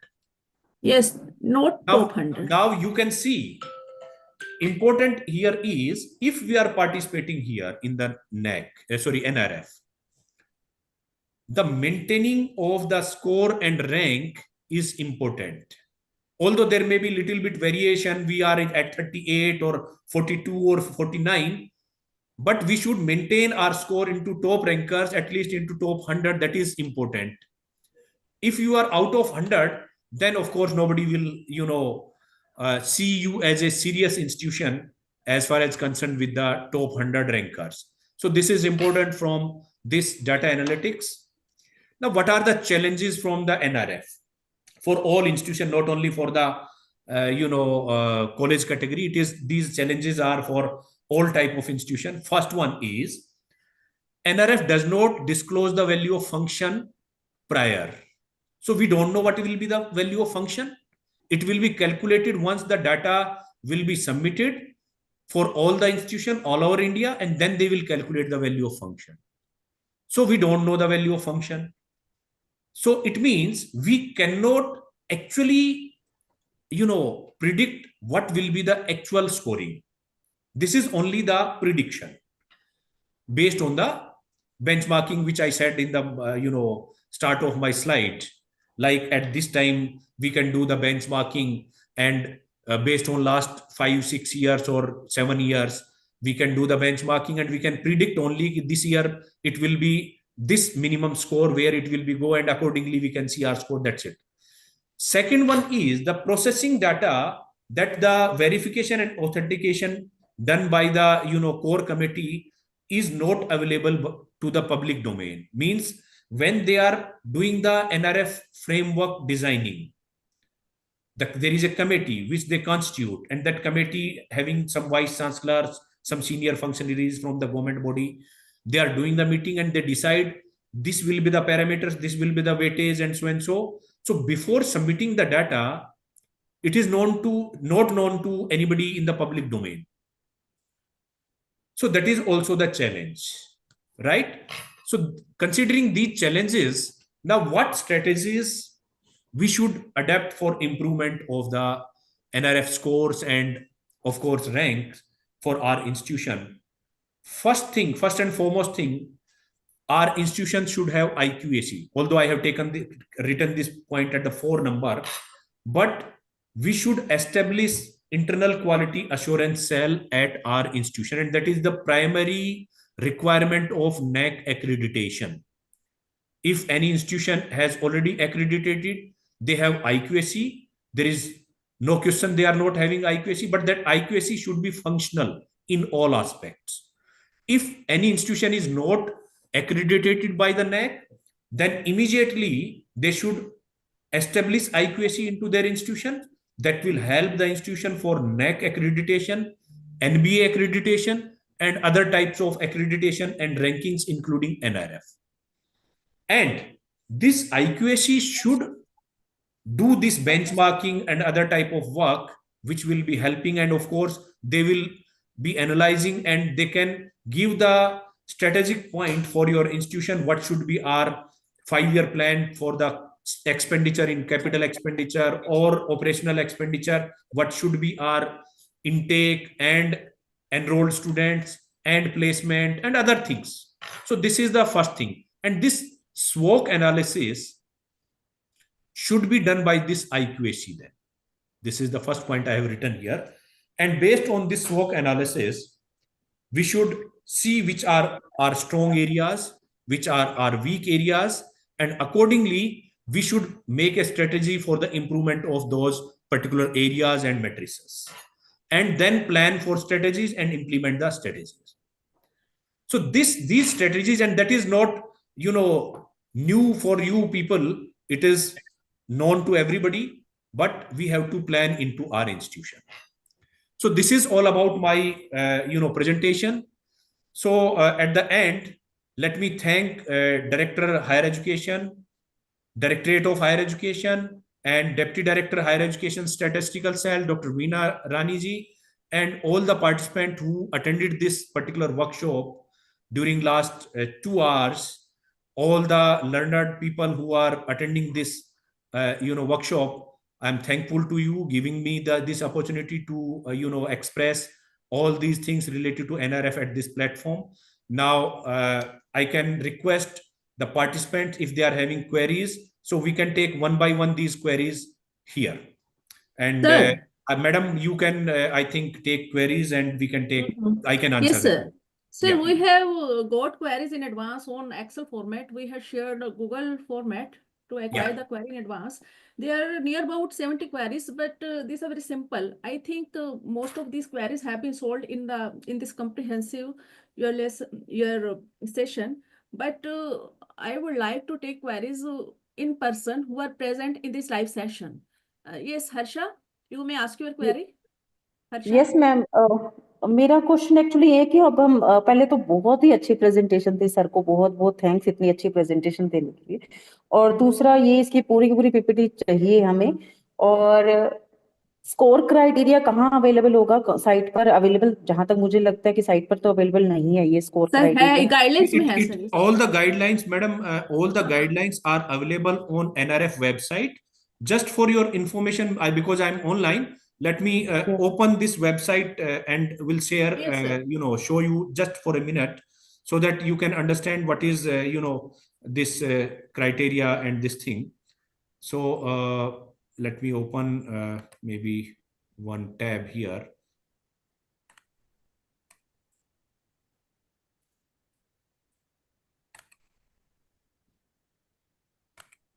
So this is available. All the details are available on NRF. I'm right. Hope my browser is visible. Yes, we know, sir. nrfindia.org. Okay, Once you I'll will search for open, it.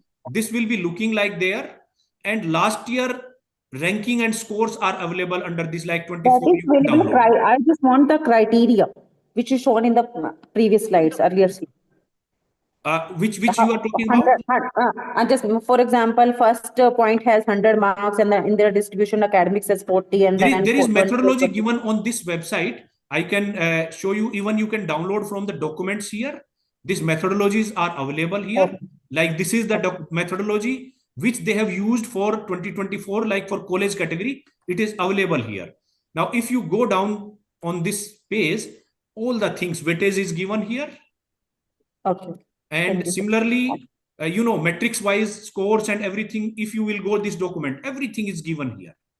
Everything is given. Next, my question is for tuition fee reimbursement. In Tuition fee Haryana, there is no. reimbursement. Yes. Yes, sir. In Haryana, there is no tuition fee for the girl student. No tuition fee for girl student. Yes, sir. And So being you a can women write such students, you can count such students into this, but keeping in mind, because what they are asking should not be exceed out the of age SC, ST, OBC Yeah. and socially Yes. challenged And students, they are getting. हाँ, So you have actually to this show is my those students question. into either SC category or SC or ST, OBC or socially challenged category, then only they will count. नहीं, अब जैसे हमारे college में for example 1900 students हैं, इनमें से 1900 की fees ही नहीं लग रही क्योंकि गर्ल्स कॉलेज है। अब उसके बाद क्या हुआ, जब हम इस डाटा में सोशली चैलेंज हो रही, या तो हम जीरो भरे कि किसी रिइंबर्समेंट हो ही नहीं रही, बट दिस इज रॉन्ग ना कि ट्यूशन फीस तो वेवर हाँ, तो वो आप डाटा लिखिए, उसमें जीरो मत लिखिए, आप लिखिए उसमें डाटा। लेकिन उसमें हम डाटा भरते हैं एससी और ईडब्ल्यूएस से तो ज्यादा ही है ना वो 1900 का डाटा। तो वो जब ज्यादा लिखोगे तो वो आपका डाटा नहीं काउंट करेगा, एरर आ जाएगा, वो एरर दिखा रहा है। तो इन दैट केस भी हमें it cannot be more than SC, ST, OBC and तो आप क्या करोगे? देखो मैं बताऊं उसका तरीका मैं बताऊं मैडम आपको। आप जितने गर्ल स्टूडेंट हैं जिनको आप स्कॉलरशिप दे रहे हो, मतलब फी वेवर दे रहे हो, कहने का मतलब स्कॉलरशिप फी वेवर, उनमें से ये देखिए कि आपके SC, ST, OBC और BPL परिवार या इकोनॉमिकली बैकवर्ड परिवारों से कितने लोग हैं। ठीक है, वो तो हो और गया, सिर्फ उनका डाटा वहां डालिए आप। बट हमारे पास तो ट्यूशन फीस ईडब्ल्यूएस और एससी से भी तो ज्यादा स्टूडेंट्स हैं ना वहां पर। नहीं, वो ज्यादा है लेकिन एनआरएफ उनका काउंट नहीं करता है। एक्सेप्ट नहीं कर रहा। तो मेरा यही है कि इसमें तो फिर क्वेश्चन या तो ये हो जाना चाहिए कि आप ट्यूशन फीस ले कितने से रहे हो और रीइंबर्समेंट कितने से कर रहे हो, ये क्वेश्चन होना चाहिए था, बट इसमें है ही नहीं। अब हमारे पास तो 1900 का ही वेव ऑफ हो रहा है। देखो मैं आपको बताऊं ना, ऐसी बहुत सारी क्वेरीज हैं जो मैंने कहा कि नेक एनआरएफ में प्रॉब्लम क्या है कि जो डाटा सेट वो डिसाइड करते हैं, वो एक कमेटी बनाते हैं, उसके हिसाब से वो डाटा सेट डिसाइड कर दिया। और ये पिछले 7 साल से ये डाटा सेट ऐसे ही लेते हैं कि उनका कहना है कि जो आपका इकोनॉमिकली या सोशली चैलेंज बच्चा नहीं है, उसको जो आप ट्यूशन फी वेवर कर रहे हो, चाहे वो गर्ल्स है या बॉय है, डजेंट मैटर, उसको ट्यूशन फी वेवर दे रहे हो, वो आप दे रहे हो, उसका हम आपको कोई वेटेज नहीं देंगे, हम आपको कोई बेनिफिट नहीं देंगे। हम आपको सिर्फ बेनिफिट उसका देंगे जो आप SC ST OBC और जो BPL परिवार है उनको ट्यूशन फी वेवर दे रहे हो। नेक्स्ट, अभी जब हम एलिजिबल जैसे ओवरऑल और कॉलेज दोनों ही कैटेगरीज के लिए होते हैं जनरली, हमारे जो कॉलेज एफिलिएटेड कॉलेज, तो हाँ। मेनली हमें अप्लाई कॉलेज कैटेगरी में करना चाहिए, ओवरऑल कैटेगरी में करना चाहिए? पहले क्योंकि अगर मैं अभी जैसे आपने स्लाइड में दिखाया मैं उसमें बताता हूँ, कितनी अच्छी overall movement category, madam overall category जो है ना, हम्म, उसमें वो अगर आप कॉलेज कैटेगरी में अप्लाई कर रहे हो हम्म, और आप अगर कहीं रैंकिंग में आ रहे हो, हम्म, तो बाय डिफॉल्ट वो ओवरऑल कैटेगरी में आपको काउंट कर लेगा। ओके। अगर आप कहीं भी रैंकिंग, आप टॉप 100 में आ ही नहीं रहे हो, तो कोई फर्क ही नहीं पड़ता ओवरऑल कैटेगरी, तो और ज्यादा आपका रैंक नीचे जाएगा ओवरऑल कैटेगरी में। यस सर, क्योंकि मतलब उसमें जिस देखिए कॉलेज का रैंक मैट्रिक्स जितने कॉलेज ज्यादा कैटेगरी में है। 100 होगा ना, उसका ओवरऑल कैटेगरी में हो सकता है 200 होगा। अब जैसे आपने जब हमें अभी दिखाई स्लाइड में, उसमें कॉलेज कैटेगरी में एब्सोल्यूट मैट्रिक्स ज्यादा है और रिलेटिव मैट्रिक्स कम है, तो जी उसमें तो मुझे फिर ये लग रहा है कि उसमें कॉलेज में ही बेटर रहेगा, हाँ। कंपैरिजन तो नहीं आप होगा। अगर कॉलेज हैं तो आपको कॉलेज कैटेगरी या जो डिसिप्लिन है, जैसे आप कौन किस कॉलेज से हैं? Government college for women Hisar, तो आपका डिग्री कोएड कॉलेज, है और सारे मल्टी डिसिप्लिनरी है आपका? डिग्री कॉलेज ही है, डिग्री जस्ट कॉलेज है, साइंस। मतलब मेरा पूछने का पर्पज ये है कि क्या आप मेडिकल के कोर्स चलाते हैं, लॉ नहीं के नहीं, कोर्स मल्टी चलाते हैं? डिसिप्लिनरी है। मल्टी डिसिप्लिनरी, आर्ट हाँ। Commerce science. तो अगर आप, ऐसा कोई कॉलेज है इस मीटिंग में जो लॉ का प्रोग्राम चलाता है और उसके 3 बैच लॉ के BA LLB या LLB के पास हो चुके हैं या LLM के, तो वो लॉ कैटेगरी में भी पार्टिसिपेट कर सकते हैं। इसी तरह जो MBA BBA चला रहे हैं, वो MBA चला रहे हैं, वो MBA कैटेगरी मतलब मैनेजमेंट कैटेगरी में भी पार्टिसिपेट कर सकते हैं। सर और सर तीसरा इसमें सर मैं ये, एक बात, हाँ हाँ, एक ऐड करना चाहूंगी। इस वक्त जो हमारे टारगेट पार्टिसिपेंट्स हैं, अफिलिएटेड कॉलेज गवर्नमेंट कॉलेजेस के हैं सर, सेल्फ फाइनेंस कॉलेजेस का है, और गवर्नमेंट एडेड प्राइवेट कॉलेजेस हैं। इनका स्पेशलाइजेशन पर्टिकुलरली नहीं है, लेकिन कुछ कोर्सेज जैसे BCA MBA इस साल से AICT के अंडर हुआ है जो उनका एफिलिएशन, फर्स्ट टाइम तो अंडर NEP। तो बस। वो MBA जैसे चला रहे हैं ना, हाँ हाँ। तो MBA अगर उनके पास है तो वो मैनेजमेंट कैटेगरी में भी पार्टिसिपेट कर सकते हैं। If बट they are उसके लिए having only कंडीशन है कि BBA, आपके 3 MBA के बैचेस पास होने जरूरी हैं। मतलब कॉलेज कैटेगरी में भी अप्लाई कर सकते हैं और MBA के अंडर MBA मैनेजमेंट के में अंडर। मतलब there are two things in NRF. One is category, other one is discipline. So any institute, either it Good is university or afternoon, college, sir. they can participate in category also. Category means they can participate in university category, they can participate in college category, and so on. And they can also participate into the discipline like management, engineering. अब कोई engineering college है यहाँ पे अगर इस meeting में, तो engineering college engineering category में भी पार्टिसिपेट कर सकता है और कॉलेज कैटेगरी में भी पार्टिसिपेट कर सकता है। there is one more category, Good that is afternoon, sir. innovation. Good afternoon, sir. Good afternoon. Good afternoon. Yes yes बोलो। Your voice is breaking, I am not voice clearly break कर audible. रही है Anupama ma'am, Sir, आपकी voice actually, break कर रही है। Doctor Vineet Nagpal present है यहाँ? Good afternoon. Yes doctor Vineet Nagpal please, good आप आफ्टरनून अपना मैम। क्वेश्चन। मेरी ना एक दो query, I am from Agarwal college Ballabhgarh. जी सर प्लीज। मेरी क्वेरी है कि जब हम स्टूडेंट का वो डालते हैं, प्लेसमेंट का डेटा एंटर करते हैं, उसमें सैलरी पूछता है, तो कई बच्चे हैं जो हमें सैलरी डिस्क्लोज नहीं करते, तो उस केस में हम क्या करें?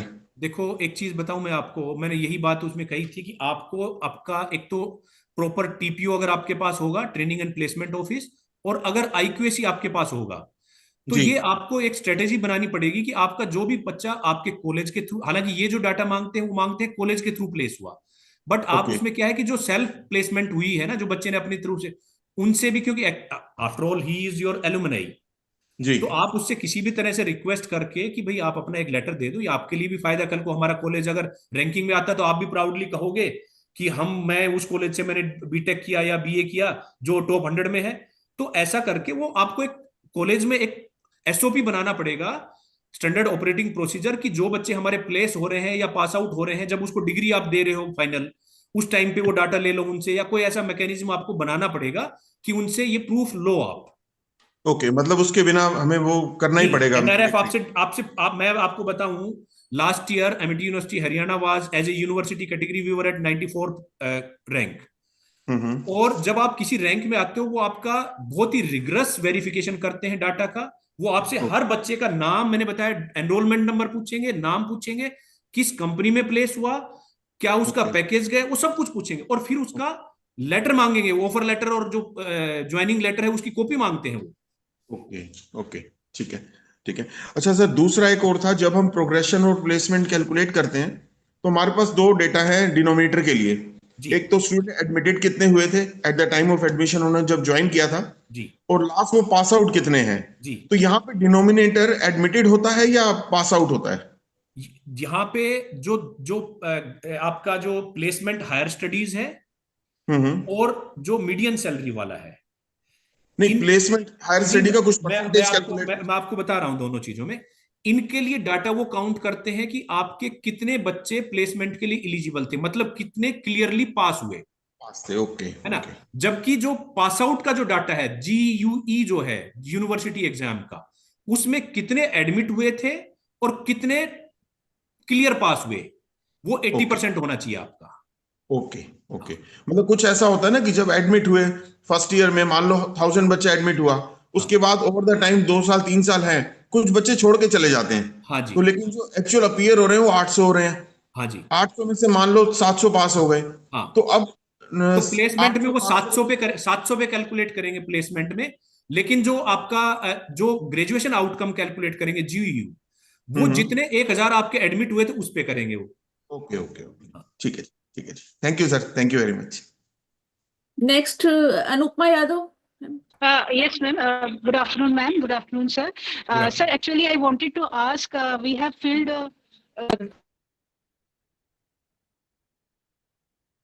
I think your signal is fluctuating. I don't know. So now Yes. the Next, voice is not next, coming. Mr. Robin Anand. Please unmute yourself. Hello, good afternoon, madam. Good afternoon, sir. Good afternoon, sir. Sir very nice presentation. जो effort department of higher education ने करा, बहुत अच्छा effort था और बहुत चीजें हमारी क्लियर हुई इसके रिगार्डिंग। मेरी सर एक छोटी सी क्वेरी है प्लेसमेंट के रिगार्डिंग। जी सर। सर हमने प्लेसमेंट का सारा डाटा फिल किया था, जैसे आपको पता होगा 11 तारीख इसकी लास्ट डेट थी डाटा फिल करने की। हाँ उसमें हमने प्लेसमेंट का डाटा फिल किया, उसके अंदर मीडियन सैलरी के कॉलम में हमने सैलरी लिखनी थी। ठीक है। जब हमारे पास मान लीजिए हमारे पास 16 स्टूडेंट्स का डाटा हमारे पास था, हमने उन 16 स्टूडेंट की सैलरी कैलकुलेट करी, लोअर टू हायर नंबर दे दिया उनको, जी और मीडियन सैलरी मीडियन बाहर आ कैलकुलेट गई। कर लिया। हाँ हाँ ठीक जी, है 16,000 सैलरी आ गई। ठीक है। अब वो 16,000 का डाटा जब हम उसके अंदर भरते हैं, वो उसको लेता ही नहीं, मिनिमम मीडियन सैलरी वो लेता है 50,000 रुपीज। एक्चुअली क्या है कि वो आप उसमें उन्होंने जिन कॉलेजेस की मीडियन सैलरी 50,000 से कम है, हाँ जी सर। उसको जीरो काउंट करेंगे, हाँ जी हाँ जी हाँ जी हाँ जी। है ना। तो वो 16,000 से कम है, तो वो आप 16,000 लिखोगे तो भी वो जीरो काउंट होगा, नहीं लिखोगे तो भी जीरो काउंट होगा। तो उन्होंने वहां पे चेक लगाया हुआ है कि 50,000 से कम है, तो आप वहां लिखोगे तो भी वो नहीं उसको एक्सेप्ट करेगा। हाँ जी ये प्रॉब्लम है ना, तो फिर अब इसका मतलब हमें बस जीरो लेना पड़ेगा। पर एनम जीरो लेंगे जीरो ही सर वो। उसका मीनिंग जीरो हो गया ना। अच्छा ठीक है जी, ठीक है ठीक है, thank you. And the date of this has been extended to 20th. Of course, everybody is, I think, aware about this last date. Earlier, it was 11th, and before 11 11th, it was some other date, but they extended 2 times. But हाँ this ये 20th, I think it will not be extended. Okay. जिसने अभी तक data मतलब fill नहीं किया NRF पे, तो वो अपना अभी तक 20th को फिल कर सकते हैं। लास्ट डे 20th है, अभी सर ने बताया। Next query from Bharti. Ma'am Bharti. हाँ जी ma'am, thank you so much. Good morning sir. Good morning. हाँ जी सर, मेरी क्वेरी ये है कि हम पिछले 7 सालों से डाटा भर रहे हैं कॉलेज कैटेगरी में, and this is for the first time कि हमें इस बार डिफॉल्ट मेल आया है कि आपने ओवरऑल कैटेगरी में डाटा नहीं भरा है। तो क्या करना चाहिए? We are a small rural college in district Sirsa, और ऐसा पहले तो कभी मेल आया नहीं जी। आप मुझे ये बताइए, जब आप रजिस्ट्रेशन करते हैं, जी तो रजिस्ट्रेशन में आप सिर्फ कॉलेज कैटेगरी में रजिस्ट्रेशन करते हैं या ओवरऑल में भी करते हैं?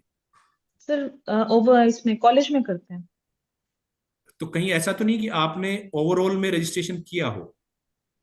नहीं सर, हो सकता है कि जब क्योंकि फर्स्ट टाइम हमने किया दोनों था की ना आईडी अलग अलग है। अलग अलग आती है सर, आईडी आती अलग भी अलग है। है जो हम कॉलेज रजिस्टर कैटेगरी के लिए वो सी होता है और ओवरऑल कैटेगरी के लिए ओ ओ होता में है होता है। है बिल्कुल ना। बिल्कुल। तो तो अगर सर आपने हमने कॉलेज कैटेगरी में रजिस्ट्रेशन किया होगा तो इसलिए आ रहा होगा। अब उसमें क्या है मैं बता रहा हूं। जी ओवरऑल कैटेगरी में एक्सक्यूज मी आप डाटा सर, सबमिशन तभी कर सकते हैं जब आप डिसिप्लिन वाइज या कैटेगरी वाइज बाकी सारे सबमिट हो जाएंगे, तो ही ओवरऑल कैटेगरी का डाटा सबमिट होगा। अब हो जी सकता है आपने कॉलेज कैटेगरी का डाटा सबमिट कर दिया हो जी और हमने कर ओवरऑल में दिया जी। आपने सबमिट नहीं किया हो, ना फिल किया हो, तो इसलिए जी आपको रिमाइंडर आया होगा और रजिस्ट्रेशन आपने ओवरऑल में किया होगा। सर हमने कभी रजिस्ट्रेशन किया ही नहीं, और ये पहली बार हुआ है, बताया ना, this is for the 7th time हम पार्टिसिपेट कर रहे हैं। हाँ और हाँ। हम हमेशा कॉलेज कैटेगरी में ही करते हैं, पर पहली बार हमें ओवरऑल किया ये। या फिर अब हम उसको छोड़ दें, कुछ ना नहीं करें। नहीं, उसको छोड़ो मत, आप छोड़ो मत। जी आप इनकी जो वेबसाइट है ना एनआरएफ की पे, जी उस जी। पे 3 या 4 मोबाइल नंबर दिए हुए हैं, सॉरी हाँ जी, हेल्प नंबर दिए डेस्क हुए पे। हैं, और एक हाँ जी ईमेल हाँ आईडी जी। दी हुई है। अच्छा उस जी। पे आप कॉल कीजिए, वो फोन उठाते हैं और मेल हाँ लिखते जी। हैं, तो मेल पे इमीडिएटली रिप्लाई करते हैं वो, है ना। उनको अच्छा जी। लिखिए और अपनी क्वेरी उनको लिखिए कि ये कंसर्न है, आप बताइए हमें क्या करना है। गुड और आफ्टरनून सर। ठीक है सर। ठीक है सर। सर एक या, छोटी सी क्वेरी और है जी कि जैसे अभी बात हो रही थी ट्यूशन फी रीइंबर्समेंट की, तो जी हमें मैम। देखा जाए तो वहां उन्होंने वर्ड रीइंबर्समेंट लिखा है। रीइंबर्समेंट तो गवर्नमेंट कॉलेजेस को कभी होता ही नहीं है, तो हम तो उसको मतलब जीरो ही शो करेंगे, नहीं, क्योंकि एक्चुअली रीएम्बर्समेंट का मतलब वो ये भी है ना कि आप ट्यूशन फी वेवर भी तो है ना, वेवर भी उसी में आता है। अच्छा, क्योंकि सर जो डाटा डेफिनेशंस इन्होंने दी हुई है ना, उसमें क्लैरिटी नहीं है। डाटा डेफिनेशंस हम्म, दी हुई है साइट पे जी हर चीज की, बट हाँ। वहां पर इस चीज को उन्होंने कुछ नहीं किया। It is open for interpretation, भी नहीं, आप जैसा वो मर्जी मैं इंटरप्रेट बताऊं कर आपको। सकते आपका हैं। जी कोई बच्चा जिसको आप स्कॉलरशिप दे रहे हो, हाँ आप जी उसको ट्यूशन फी वेवर दे रहे हो, जी। वो आपका इस कैटेगरी में काउंट होगा। ठीक है सर, ठीक है, ये क्लियर कर दिया। Thank you sir, thank you ji ma'am, thank you so thank you. Much. Excuse me sir. जी madam. Sir good afternoon. Good afternoon ma'am. Sir, the same problem we are also facing. I'm from IB College, Panipat. Sir, we registered in college category and we have received an email saying that we have not yet logged in SDG category, Sustainable Development. Sir, so I called them up, sent an email as well. So they said that the mail is sent in bulk. So it is possible that this has been sent to you with other mails. So there is no need to worry about. You just fill up the data in college category. See, important for you is in which category you are participating, in which category you want to participate actually. Sir, since last So 4 other years we category have you been doing forgot in about that. college category. So you concentrate on college category, but for the Thank you. sake of this thing, you just write them so that they will be aware about that. And maybe if you are participating in other category and you have not submitted data, so then they will send the email to you. Sir, So they don't worry said about that, it. sir, they said it's not mandatory to fill up the data in Yes, yes, SDG yes, category. yes.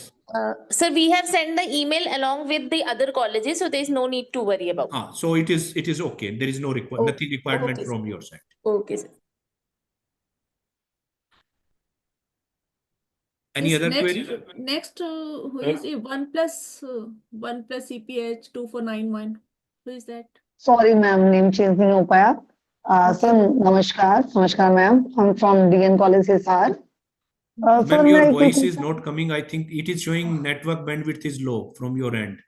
1 अच्छा, plus CPH 2491. Your voice you may is. switch off your video. You can switch off your video so that bandwidth will be utilized Yes, for yes. voice signal. Okay sir. Hello, Now you may ask. Yes, am I madam. audible? Yes, Yes, yes. audible. हमें ये जानना चाहते थे sir कि हम जब अपना data import करते हैं फैकल्टीज का, जी तो उसमें ये होता है कि कुछ हमारा जो एडोक स्टाफ है एक बार तो रिलीव हो जाता है हमारा अप्रैल मई में, फिर लेकिन हाँ वो दोबारा भी ज्वाइन कर लेता है। तो हमने क्या क्या इंपोर्ट कर लिया डाटा पुराने वाला ही, क्योंकि काफी सारे जो स्टाफ मेंबर्स थे वो सेम थे, ठीक है। लेकिन उसने क्या किया कि एक्सपीरियंस अपने आप एड ऑन कर दिया जो उनका गैप पीरियड था। वो जो करेगा, जो गैप था डाटा आप उनका। पोर्ट करेंगे ना मैडम, हाँ जी। जो डाटा आप तो अब पिछले साल का पोर्ट करेंगे हम्म वो अपने आप उसमें हम्म एड ऑन कर देगा। तो अब मैं क्या उनको डिलीट करके दोबारा से उनकी टाइपिंग अगर मतलब वो किया जाए, गलत क्योंकि है तो आपको डिलीट करना पड़ेगा वो डाटा, फिर एंट्री उसकी ठीक है मैन्युअली सर। करनी पड़ेगी आपको एंट्री। ओके, नंबर 2 सर एक ये कंफ्यूजन हर बार रहता है कि जो हम अपनी फैकल्टी को शो करना चाहते हैं एडोक वाले के लिए, उनके लिए कोई एक तो डेट होती है। अगर मैं ये सोचूं कि सबके रिलीविंग डेट के हिसाब से मैं फैकल्टी के नेम उठाती हूँ, तो उसमें से काफी सारी फैकल्टीज होती है जो कुछ टाइम पहले ही ज्वाइन करती है 1 मंथ। मान लो कोई मार्च में छोड़कर चला गया और मैंने नई फैकल्टी ज्वाइन कराई कॉलेज में, हाँ तो क्या होगा कि जो लास्ट फैकल्टी जो रिलीविंग डेट पे काउंट होगी उसका एक्सपीरियंस तो 1 मंथ ही काउंट होगा, नहीं देखो और जो फैकल्टी वो छोड़ किस गई पीरियड उसका। वो किस पीरियड में काउंट होगा ना, वो your question is very valid. किस पीरियड में वो काउंट होगा वो इंपॉर्टेंट है। कैसे है, हमारा जो एकेडमिक सेशन है वो यूजुअली हम शुरू करते हैं जुलाई में, हाँ जी सर। और जुलाई से जून तक चलता है हमारा। तो आप ओके मोटा सर। मोटा ये समझो कि जुलाई से जून तक आपकी हाँ जो जी। भी, चाहे वो अडहोक फैकल्टी है, कॉन्ट्रैक्ट पे है, विजिटिंग है, गेस्ट है, जिसने हाँ जी। दोनों सेमेस्टर में काम किया है, किसी ने ज्वाइन किया जुलाई में यस और सर। उसने एक सेमेस्टर काम किया, उसने दिसंबर में छोड़ दिया या जनवरी में छोड़ दिया, जी सर। तो वो आप अगर लिखोगे भी तो वो एनआरएफ उसको काउंट नहीं करेगा। तो दोनों सर सेमेस्टर में वो होना चाहिए तो ही काउंट करेगा वो। Yes sir. अगर उसमें कोई 10-5 दिन का कोई फर्क पड़ रहा है तो वो कोई फर्क, वो दैट डजंट मैटर, है ना। किसी ने 10 सर 10 जुलाई को ज्वाइन किया है और यस सर। उधर 15 जून को छोड़ दिया, उससे कोई फर्क नहीं पड़ेगा, but they will count. Sir कुछ फैकल्टीज ऐसी थी कि अक्टूबर में ज्वाइन करके फरवरी में छोड़ गई थी, क्योंकि शुरू में किसी ने जुलाई में ज्वाइन किया 2 मंथ उसको किया। नहीं काउंट करेंगे, वो उसको नहीं काउंट करेंगे, नहीं करेंगे उसको काउंट, नहीं करेंगे। ठीक है सर। ये तो हो गया सर क्लियर कि इनकी मैनुअल। सर हाँ, एक ना एक्सेल शीट के लिए आता है हमारे पास कि एम्प्लॉयर का डाटा फिल करना है हमें। वो सर्वे के लिए मैंने कहा आपको मेल भेजते हैं हाँ। कि उसमें आप एम्प्लॉयर सर्वे के लिए हमें डाटा दो, एक टेम्पलेट देते हैं उसमें। उसमें वो नाम पूछते हैं, डेजिग्नेशन पूछते हैं, किस कंपनी या किस ऑर्गेनाइजेशन में है, उनका ईमेल आईडी और मोबाइल नंबर। उसी की जो बात हम कर रहे हो? प्लेसमेंट में स्टूडेंट शो कर रहे हैं उन्हीं का डाटा फिल करना है ना वहां, तो सर? नहीं नहीं, अब मैं वो डाटा वो क्या मांगते हैं उसका है, वो परसेप्चुअल सर्वे के लिए यूज करते हैं उस डाटा को। और जो डाटा हम उसको देखते हैं उसके बाद उनको वो मेल भेजते हैं उन लोगों को सेलेक्टिवली, उनमें से जैसे आपने 300 लोगों का डाटा दिया, उसमें से किन्हीं 100 को भेज दिया। अब वो आपके इंस्टीट्यूट के बारे में कैसा फीडबैक देते हैं उसको, वो परसेप्शन वाला जो मैट्रिक्स है लास्ट 5वां, हाँ उसमें जी वो काउंट करेगा आपका। सर। लेकिन मैं अब उसमें एम्प्लॉयर में कौन सा डाटा फिल करूं जिन तो बच्चों की एम्प्लॉयर में प्लेसमेंट जहां पे हो, आपके बच्चे प्लेस हुए, प्लेस हुए हैं वहां पर। वहां और सर उन एक एम्प्लॉय, जैसे हमारे जैसे कॉलेज कोई में आपका क्या होता एक्स है बच्चा कि है, हाँ जी।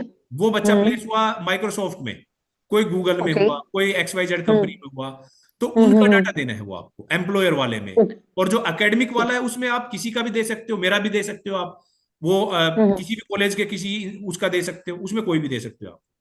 सर मेरा ये क्वेश्चन था कि जैसे कुछ हमारे पीजी वाले जैसे एमएससी मैथ स्टूडेंट करके जाते हैं और नेक्स्ट ईयर फिर ज्वाइन कर जाते हैं हमारे साथ ही, तो फिर क्या प्रिंसिपल सर का भी दे दें हम लोग अपने मैं समझा नहीं, एक बार एम्प्लॉयर्स में? रिपीट करेंगे क्वेश्चन आप? तो हमारे खुद के स्टूडेंट पीजी करके हमारे कॉलेज में आ जाते हैं, जब ज्वाइन कर लेते हैं तो एज ए एम्प्लॉयर में गेस्ट, प्रिंसिपल सर का भी नाम है as a as a guest guest, ad hoc.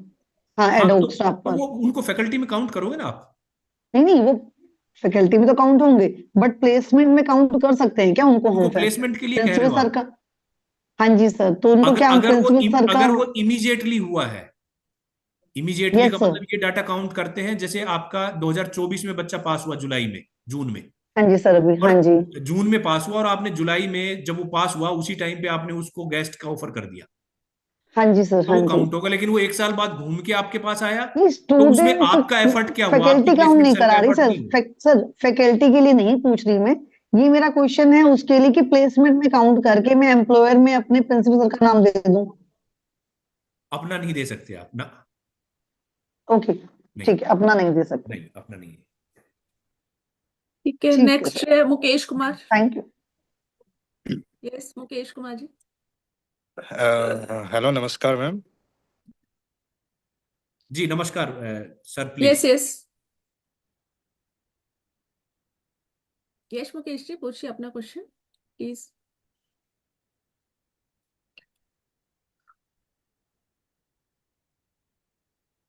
Voice is not audible. हाँ, आवाज नहीं आ रही इनकी। आवाज नहीं आ रही।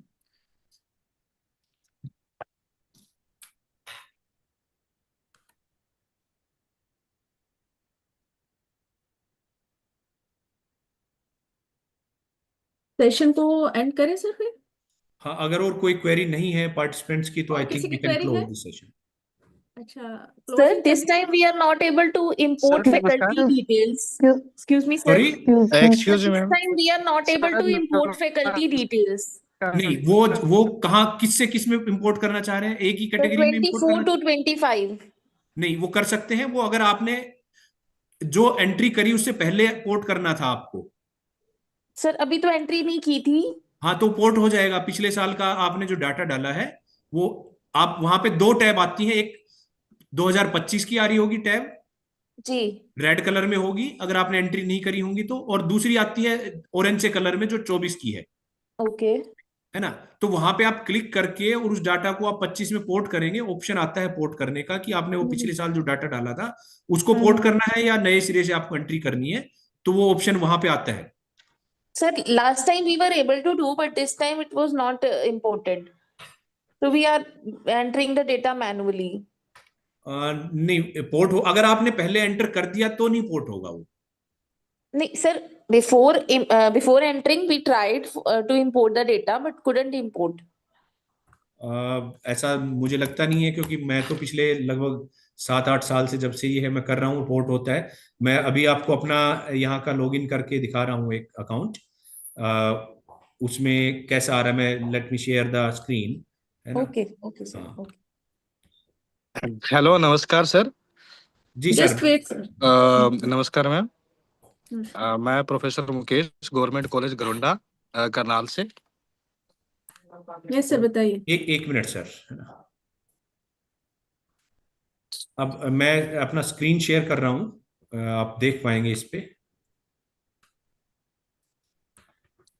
ये दिख रहा होगा आपको मेरा स्क्रीन? दिख रहा है सर। हाँ, अब इसमें देखिए कि ये लाइव जो पोर्टल है वहां पे लॉगिन करके, ये मेरा लो कैटेगरी का है, मेरे खुद का इंस्टीट्यूट का। तो यहाँ पे इस जगह हम अप्रूव्ड इनटेक डालते हैं, यहाँ पे स्टूडेंट स्ट्रेंथ, पीएचडी स्टूडेंट जिस कॉलेज कैटेगरी के लिए एप्लीकेबल नहीं है, प्लेसमेंट का यहाँ डालते हैं, फाइनेंशियल रिसोर्स और पीसीएस, और ये कॉलेज कैटेगरी के लिए एप्लीकेबल नहीं है। अब ये है फैकल्टी, तो ये जो फील्ड है सेलेक्ट फैकल्टी फ्रॉम एनआरएफ 2024, आप यहाँ पे जब क्लिक करेंगे तो ये आपसे पूछेगा। अब क्योंकि मैं तो, मेरे केस में तो already we have entered this data, we have already entered, तो ये इंपोर्ट वो करेगा नहीं। बट अगर मैं इसको करना चाहूंगा तो वहां क्लिक करने के बाद में ये सेलेक्ट करने को कहेगा यहाँ से कि किसको पोर्ट करना है। देखिए मैं इसको सेलेक्ट करता हूँ कि ये मेरे लास्ट ईयर के थे, आप देख रहे सर हो ये लास्ट ईयर वाले ही शो नहीं हो रहे वहां पे। लास्ट ईयर वाला डाटा ही नहीं है उसमें। जी। फिर ये कोई टेक्निकल इशू होगा आपका, उसमें जो Sir, technical help. Sir, I've already emailed the issue to tech support, but they have not yet responded. Usually वो सेम डे या एक दिन में कर देते हैं reply. Sir, it has been more than 5 days. आप कॉल कर लो उनको नंबर पे। Okay, sir. हाँ, कॉल कर लो उनको, कर देते हैं। हेलो, नमस्कार सर। जी सर, नमस्कार। सर मैं mister Mukesh Kumar, assistant professor of English, government college Gharaunda से बोल रहा हूँ। जी सर। एक्चुअली हम क्या है कि हम तो अब की बार वो STG वाला है वो भी अब की बार फिल कर दिया है। कॉलेज और ओवरऑल तो हम भरते ही ठीक है। पिछले 4 साल से। जी। मेरी क्वेरी ये थी कि सर जैसे कि हम पार्टिसिपेट करते हैं NIRF के। जी। हेलो जी, मैं सुन पा रहा हूँ। आवाज आ रही है मेरी सर? आ रही है आवाज आपकी, बताइए, क्वेश्चन बताइए सर। हाँ सर, मेरी क्वेरी ये थी कि हम लोग है जैसे मतलब कॉलेज और ओवरऑल का तो भरते आ रहे थे, STG का भी अब की बार भर दिया हमने। तो मेरी क्वेरी ये थी कि NIRF में जब हम पार्टिसिपेट करते तो उसका एक सर्टिफिकेट भी दिया जाना चाहिए, चाहे हायर एजुकेशन डिपार्टमेंट की देखो, तरफ से दिया जाए। मैं बताऊं आपको, वो ठीक है, आपकी क्वेरी ठीक है, मैं एनआरएफ से नहीं हूं। मैं भी ये कहूंगा कि उनको देना चाहिए। वो सर्टिफिकेट देते हैं जिनका रैंक आता है टॉप 100 टॉप 50 जहां जहां पे एप्लीकेबल है, उनको वो सर्टिफिकेट देते हैं। और इनफैक्ट उनको तो जब ये रिलीज होता है ना, तो वो एक फंक्शन वहां पे करते हैं दिल्ली में। लास्ट ईयर जैसे वहां पे भारत मंडपम में किया था, प्रगति मैदान में, उससे पहले ये बाबा साहब अम्बेडकर स्टेडियम है उसमें किया था। तो वो बुलाते हैं उनको और वहां पे फेलिसिटेट करते हैं, जो टॉप 10 वाले हैं उनको, और जो टॉप 100 वाले हैं उनको सर्टिफिकेट देते हैं। बट जो रैंक नहीं आता उनका, उनको कोई सर्टिफिकेट नहीं देते हैं। नहीं, एक्चुअली ये होना चाहिए ना कि सर जैसे कि चलो वहां पर नहीं, नहीं वो ठीक बुला है आपकी सकते तो बात, मैं भी डिस्पैच इस कर फेवर दे में या हूँ। फिर वगैरह। किसी हाँ प्लेटफॉर्म पे अगर मैं वहां पे होऊंगा, I will put this point there, मैं उनको रखूंगा। क्योंकि इससे इससे तो ये होगा कि सर जैसे मतलब ऐसा लगेगा कि भाई एक इंस्टीट्यूट है जो अपनी तरफ से एफर्ट करता है और एनआईआरएफ है जो एक अप्रिशिएशन लेटर दे रहा है उनको कि आपने पार्टिसिपेट किया है, तो ये हायर एजुकेशन इंस्टीट्यूट के लिए भी अच्छा रहता है। और फिर जैसे हायर एजुकेशन इंस्टीट्यूट है जो ये कॉलेजेस को इंस्ट्रक्शन करता है कि आप लोग पार्टिसिपेट कीजिए, मोटिवेट कीजिए, तो ये काफ़ी अच्छा रहता है सर। तो मेरा तो बस यही ठीक है, सुझाव वो था, मैं समझ बाकी गया तो आपकी बात, सर जी बट जी दिस इज सर नॉट ये in our hand, but some way और some time when I will be there, मैं जब वहां होऊंगा कभी किसी मीटिंग में, तो मैं भी रखूंगा, और मैडम है डॉक्टर वीणा राय सर है, ये नहीं, भी मैं इसको। अपने हायर एजुकेशन की तरफ से एनआरएफ की तरफ हम एक मेल भेज देंगे कि ऐसे ऐसे मतलब पार्टिसिपेशन का भी सर्टिफिकेट इशू होना चाहिए। लेकिन आपका जो अभी सर ने बताया था पीडीएफ डाउनलोड कर सकते हैं, उसे आप अपने पोर्टल पे अपलोड करते हैं सर? जी करते हैं जैसे मैम। हाँ जी अच्छा अच्छा, करते हैं मैम। हाँ ठीक है। और रही बात ये यहाँ पे भी जो पार्टिसिपेट कर रहे हैं, पहले ये था कि हम इसमें भी सर्टिफिकेट इशू करेंगे, लेकिन एक्चुअली में आज हमारे पास ये फर्स्ट टाइम ही है ऐसा हमने कि इतनी बड़ी वर्कशॉप किया। वैसे हमने पिछले साल भी 2 की थी ऑनलाइन, ठीक है। तो मेरे मन में ये अभी भी आ रहा है कि जो ये पार्टिसिपेंट्स हमारे पास यहाँ जुड़े हैं ऑनलाइन में, इनको भी पार्टिसिपेशन का सर्टिफिकेट देना चाहिए, ठीक है, just just for participation in this workshop. Sir एक बात बताइए यस प्रोफेसर अनिल जी, ये जी मैम। बताइए कि पार्टिसिपेशन के भी इसमें नंबर होते हैं क्या किसी भी उसमें अगर काउंट किए जाए तो? एनआरएफ में, ना, नेक नेक में नहीं होते नहीं, हैं मैम। जस्ट ये सब जो पार्टिसिपेंट कर देखो रहे मैं हैं, अगर हम बताता इन्हें हूँ, अपनी तरफ से एनआरएफ पार्टिसिपेशन। में कोई नंबर नहीं है, नेक में एक क्राइटेरिया है जिसमें वो, जहां पे वो कहते हैं कि आपको कम से कम 5 दिन की एफडीपी ईडीपी या इस अच्छा, तरह का कोई इवेंट किया है, उसका एक वीक वेटेज देते एक हैं। वीक ऐसा कुछ नहीं है? क्या कह रहे हो? वनडे वगैरह का ऐसा कुछ नहीं है? वनडे का वो काउंट, नेक काउंट नहीं करता है वनडे अच्छा, का। काउंट नहीं करते। मिनिमम 5 डे, वो लिखते तो 1 वीक है, बट वो 5 डे को 1 वीक काउंट कर लेते हैं। बट मैडम पर्सनल एक एपीआई में क्वेश्चन तो और होगा। था मैम मेरा। हाँ हाँ, बताइए। जी। मिस्टर मुकेश बोल रहा हूँ मैम। मैम एक ये है कि हायर एजुकेशन डिपार्टमेंट की तरफ से है जो हरियाणा के जो कॉलेजेस हैं उनका रैंक जारी भी किया जाए कि भाई एनआईआरएफ में इन्होंने पार्टिसिपेट किया कॉलेज वाई। रैंक तो हमारी तरफ से नहीं होता है, एनआरएफ की तरफ से ही होता है। और इसी और पार्टिसिपेशन की लिस्ट आती है, वो भी जो मैंने अभी देखी, जैसे पिछले साल 67 थे इवन की जिन्होंने एनरोल कराया है, वो भी हम लिस्ट देख नहीं पाते। वो मैंने रिक्वेस्ट करके मंगा वो लिया कि बाद किन में किन लोगों मिलती ने है, एनरोल बाद में कराया मिल है, जाती बस जी एनरोलमेंट जी की। जैसे हमें ये नहीं एग्जैक्ट पता कि एट प्रेजेंट कितने लोगों ने एनरोल कराया है, क्योंकि डायरेक्ट एनआरएफ ही इसको डील करती है। ये तो फर्स्ट टाइम है जो डायरेक्टेड हायर एजुकेशन अपनी तरफ से इतना इनिशिएटिव कर रहा है, क्योंकि हमने जो पिछली प्रोग्रेस देखी है that is very poor. Actually में जो मैंने देखा है, ऑब्जर्व किया है, ये हर एक कॉलेज में प्रिंसिपल्स की, कंसर्न प्रिंसिपल्स की और एनआरएफ कोऑर्डिनेटर की ड्यूटी बनती है कि वो ऑनलाइन पोर्टल को टाइम से चेक करे। क्योंकि मैंने जो एक दो चीज मैं कहना भी चाहूंगी जो मुझे लास्ट में कहनी थी, लेकिन मैं अभी कहना चाहूंगी कि अभी भी डेट 2-3 टाइम्स एक्सटेंड हो चुकी है। स्टिल जो इंस्टीट्यूशन में नोडल ऑफिसर्स हैं और कंसर्न प्रिंसिपल्स भी इवन की, दे आर नॉट अवेयर।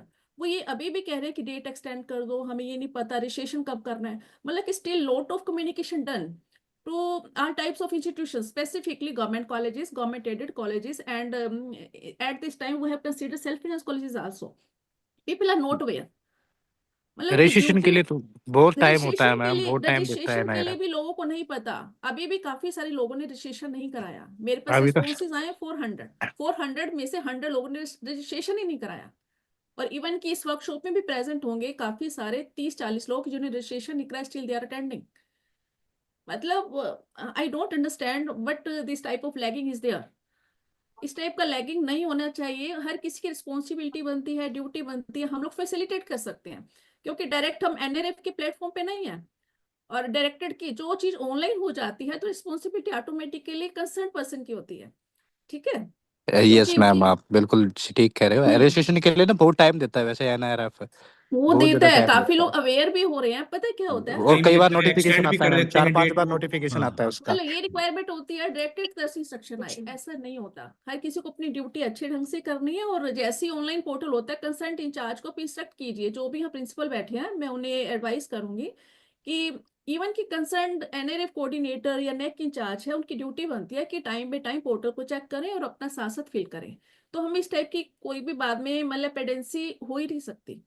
अब मेरे ख्याल से हम इस वर्कशॉप को यहाँ पे एंड कर दे। Still is there any query you may mail to us, हमें मेल कर सकते हैं neck edu1 gmail.com पे, और पर्सनली भी मेरे पास काफ़ी कॉल्स आती हैं जो लोग अपनी सजेशन देते हैं, आप पर्सनली मैसेज भी कर सकते हैं, ठीक है। और मेरे ख्याल से सर, प्रोफेसर नल जी, क्या हम इसको एंड कर दें हैं? जी मैम। और इसको एंड करने से पहले मैं थोड़ा सा सर के बारे में और कहना चाहूंगी कि सर ने विदाउट एनी टायर्डनेस, मतलब कि इतना एफिशिएंसी के साथ 2.5 आवर्स, जबकि हमारा शेड्यूल सिर्फ 2 आवर्स का था, विदाउट एनी टायर्डनेस सर ने जो अपनी मतलब कि स्किल शो की है, एफिशिएंसी शो की है, और मुझे लगता है इनके जो प्रेजेंटेशन से हम लोग को वैसे ही मोटिवेट हो जाना चाहिए। और जिन्होंने रजिस्ट्रेशन नहीं कराया वो तो अब कुछ नहीं कर सकते, स्टिल नेक्स्ट ईयर वो रजिस्ट्रेशन कराएंगे, और जो रजिस्ट्रेशन कर चुके हैं और उन्हें डाटा अभी तक फिल नहीं किया है, 20th लास्ट डेट है, वो अपना डाटा फिल करेंगे। और ये सारी रिपोर्ट आपको पता ही है कि मैं मेल से बारी बारी फ्रीक्वेंटली मेल आप लोगों के पास जा रही हैं, और उसी के बेस पे ये सारा हमारा अरेंजमेंट होता है, ठीक है। और हम आपको कोशिश करेंगे फैसिलिटेट करने की, ताकि आपको कोई प्रॉब्लम ना आए। और ये यूट्यूब लाइव है, ये लिंक हम ऑलरेडी सबके पास शेयर हो ही चुके हैं, बाद में भी इस वीडियो को देख सकते हैं, और अपनी जो भी क्वेरी है वो आपकी दूर हो जाएगी। और प्रोफेसर नील जी, आपको और कुछ कहना है? So at the end, I would like to thank you, madam, your effort for this particular workshop. We have done earlier also, but for particular this workshop, your initiatives and approvals from your department within higher education and director higher education, IES Shri Hudda ji, I would like to thank to him also, and Directorate of Higher Education particularly, for giving this opportunity to me to address all the participants, nodal officers, principals from colleges across Haryana. So once again, thank you very much. Yes yes, और मैं भी अपनी तरफ से सभी जो participants हैं जिन्होंने काफ़ी देर अपना टाइम दिया, यूट्यूब लाइव पे भी सर हमारे पास 100 से ज़्यादा पार्टिसिपेंट जुड़े हुए हैं, अभी भी उनकी भी क्वेरीज है, लेकिन मोस्टली क्वेरी सबकी सोल्व हो चुकी है, जहाँ तक मैंने देखा ऐसी कोई क्वेरी बची नहीं है कि जिससे पूछा जाए, क्योंकि आपका जो लेक्चर काफ़ी कम्प्रिहेंसिव था। और मैं लास्ट में फिर से अपने डायरेक्टर सर को भी थैंक्स कहूँगी कि जिनकी वजह से इस प्लेटफॉर्म पे हम लोग आपस में जुड़े हैं। और सबसे रिक्वेस्ट भी है और इंस्ट्रक्शन भी दी जाती है कि जब जब ऐसी वर्कशॉप होती है आप टाइमली ज्वाइन करें, और जो भी आपकी क्वेरी आप उसको अपनी शेयर करें, ताकि हम आगे फ्यूचर के लिए जो भी चेंज करना है या जो आपको फैसिलिटेट कर सकते हैं वो करना हमारे लिए इजी हो। तो लास्ट में एक बार सब लोग अपना वीडियो ऑन कर लीजिए, ग्रुप फोटो ले लेते हैं स्टिल, प्लीज, सबसे रिक्वेस्ट है, it will be better memory for all of you.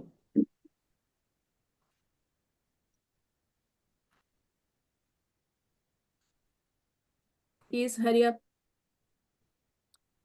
अभी भी कुछ है, मैं पर्टिकुलर नेम नहीं लेना चाहूंगी।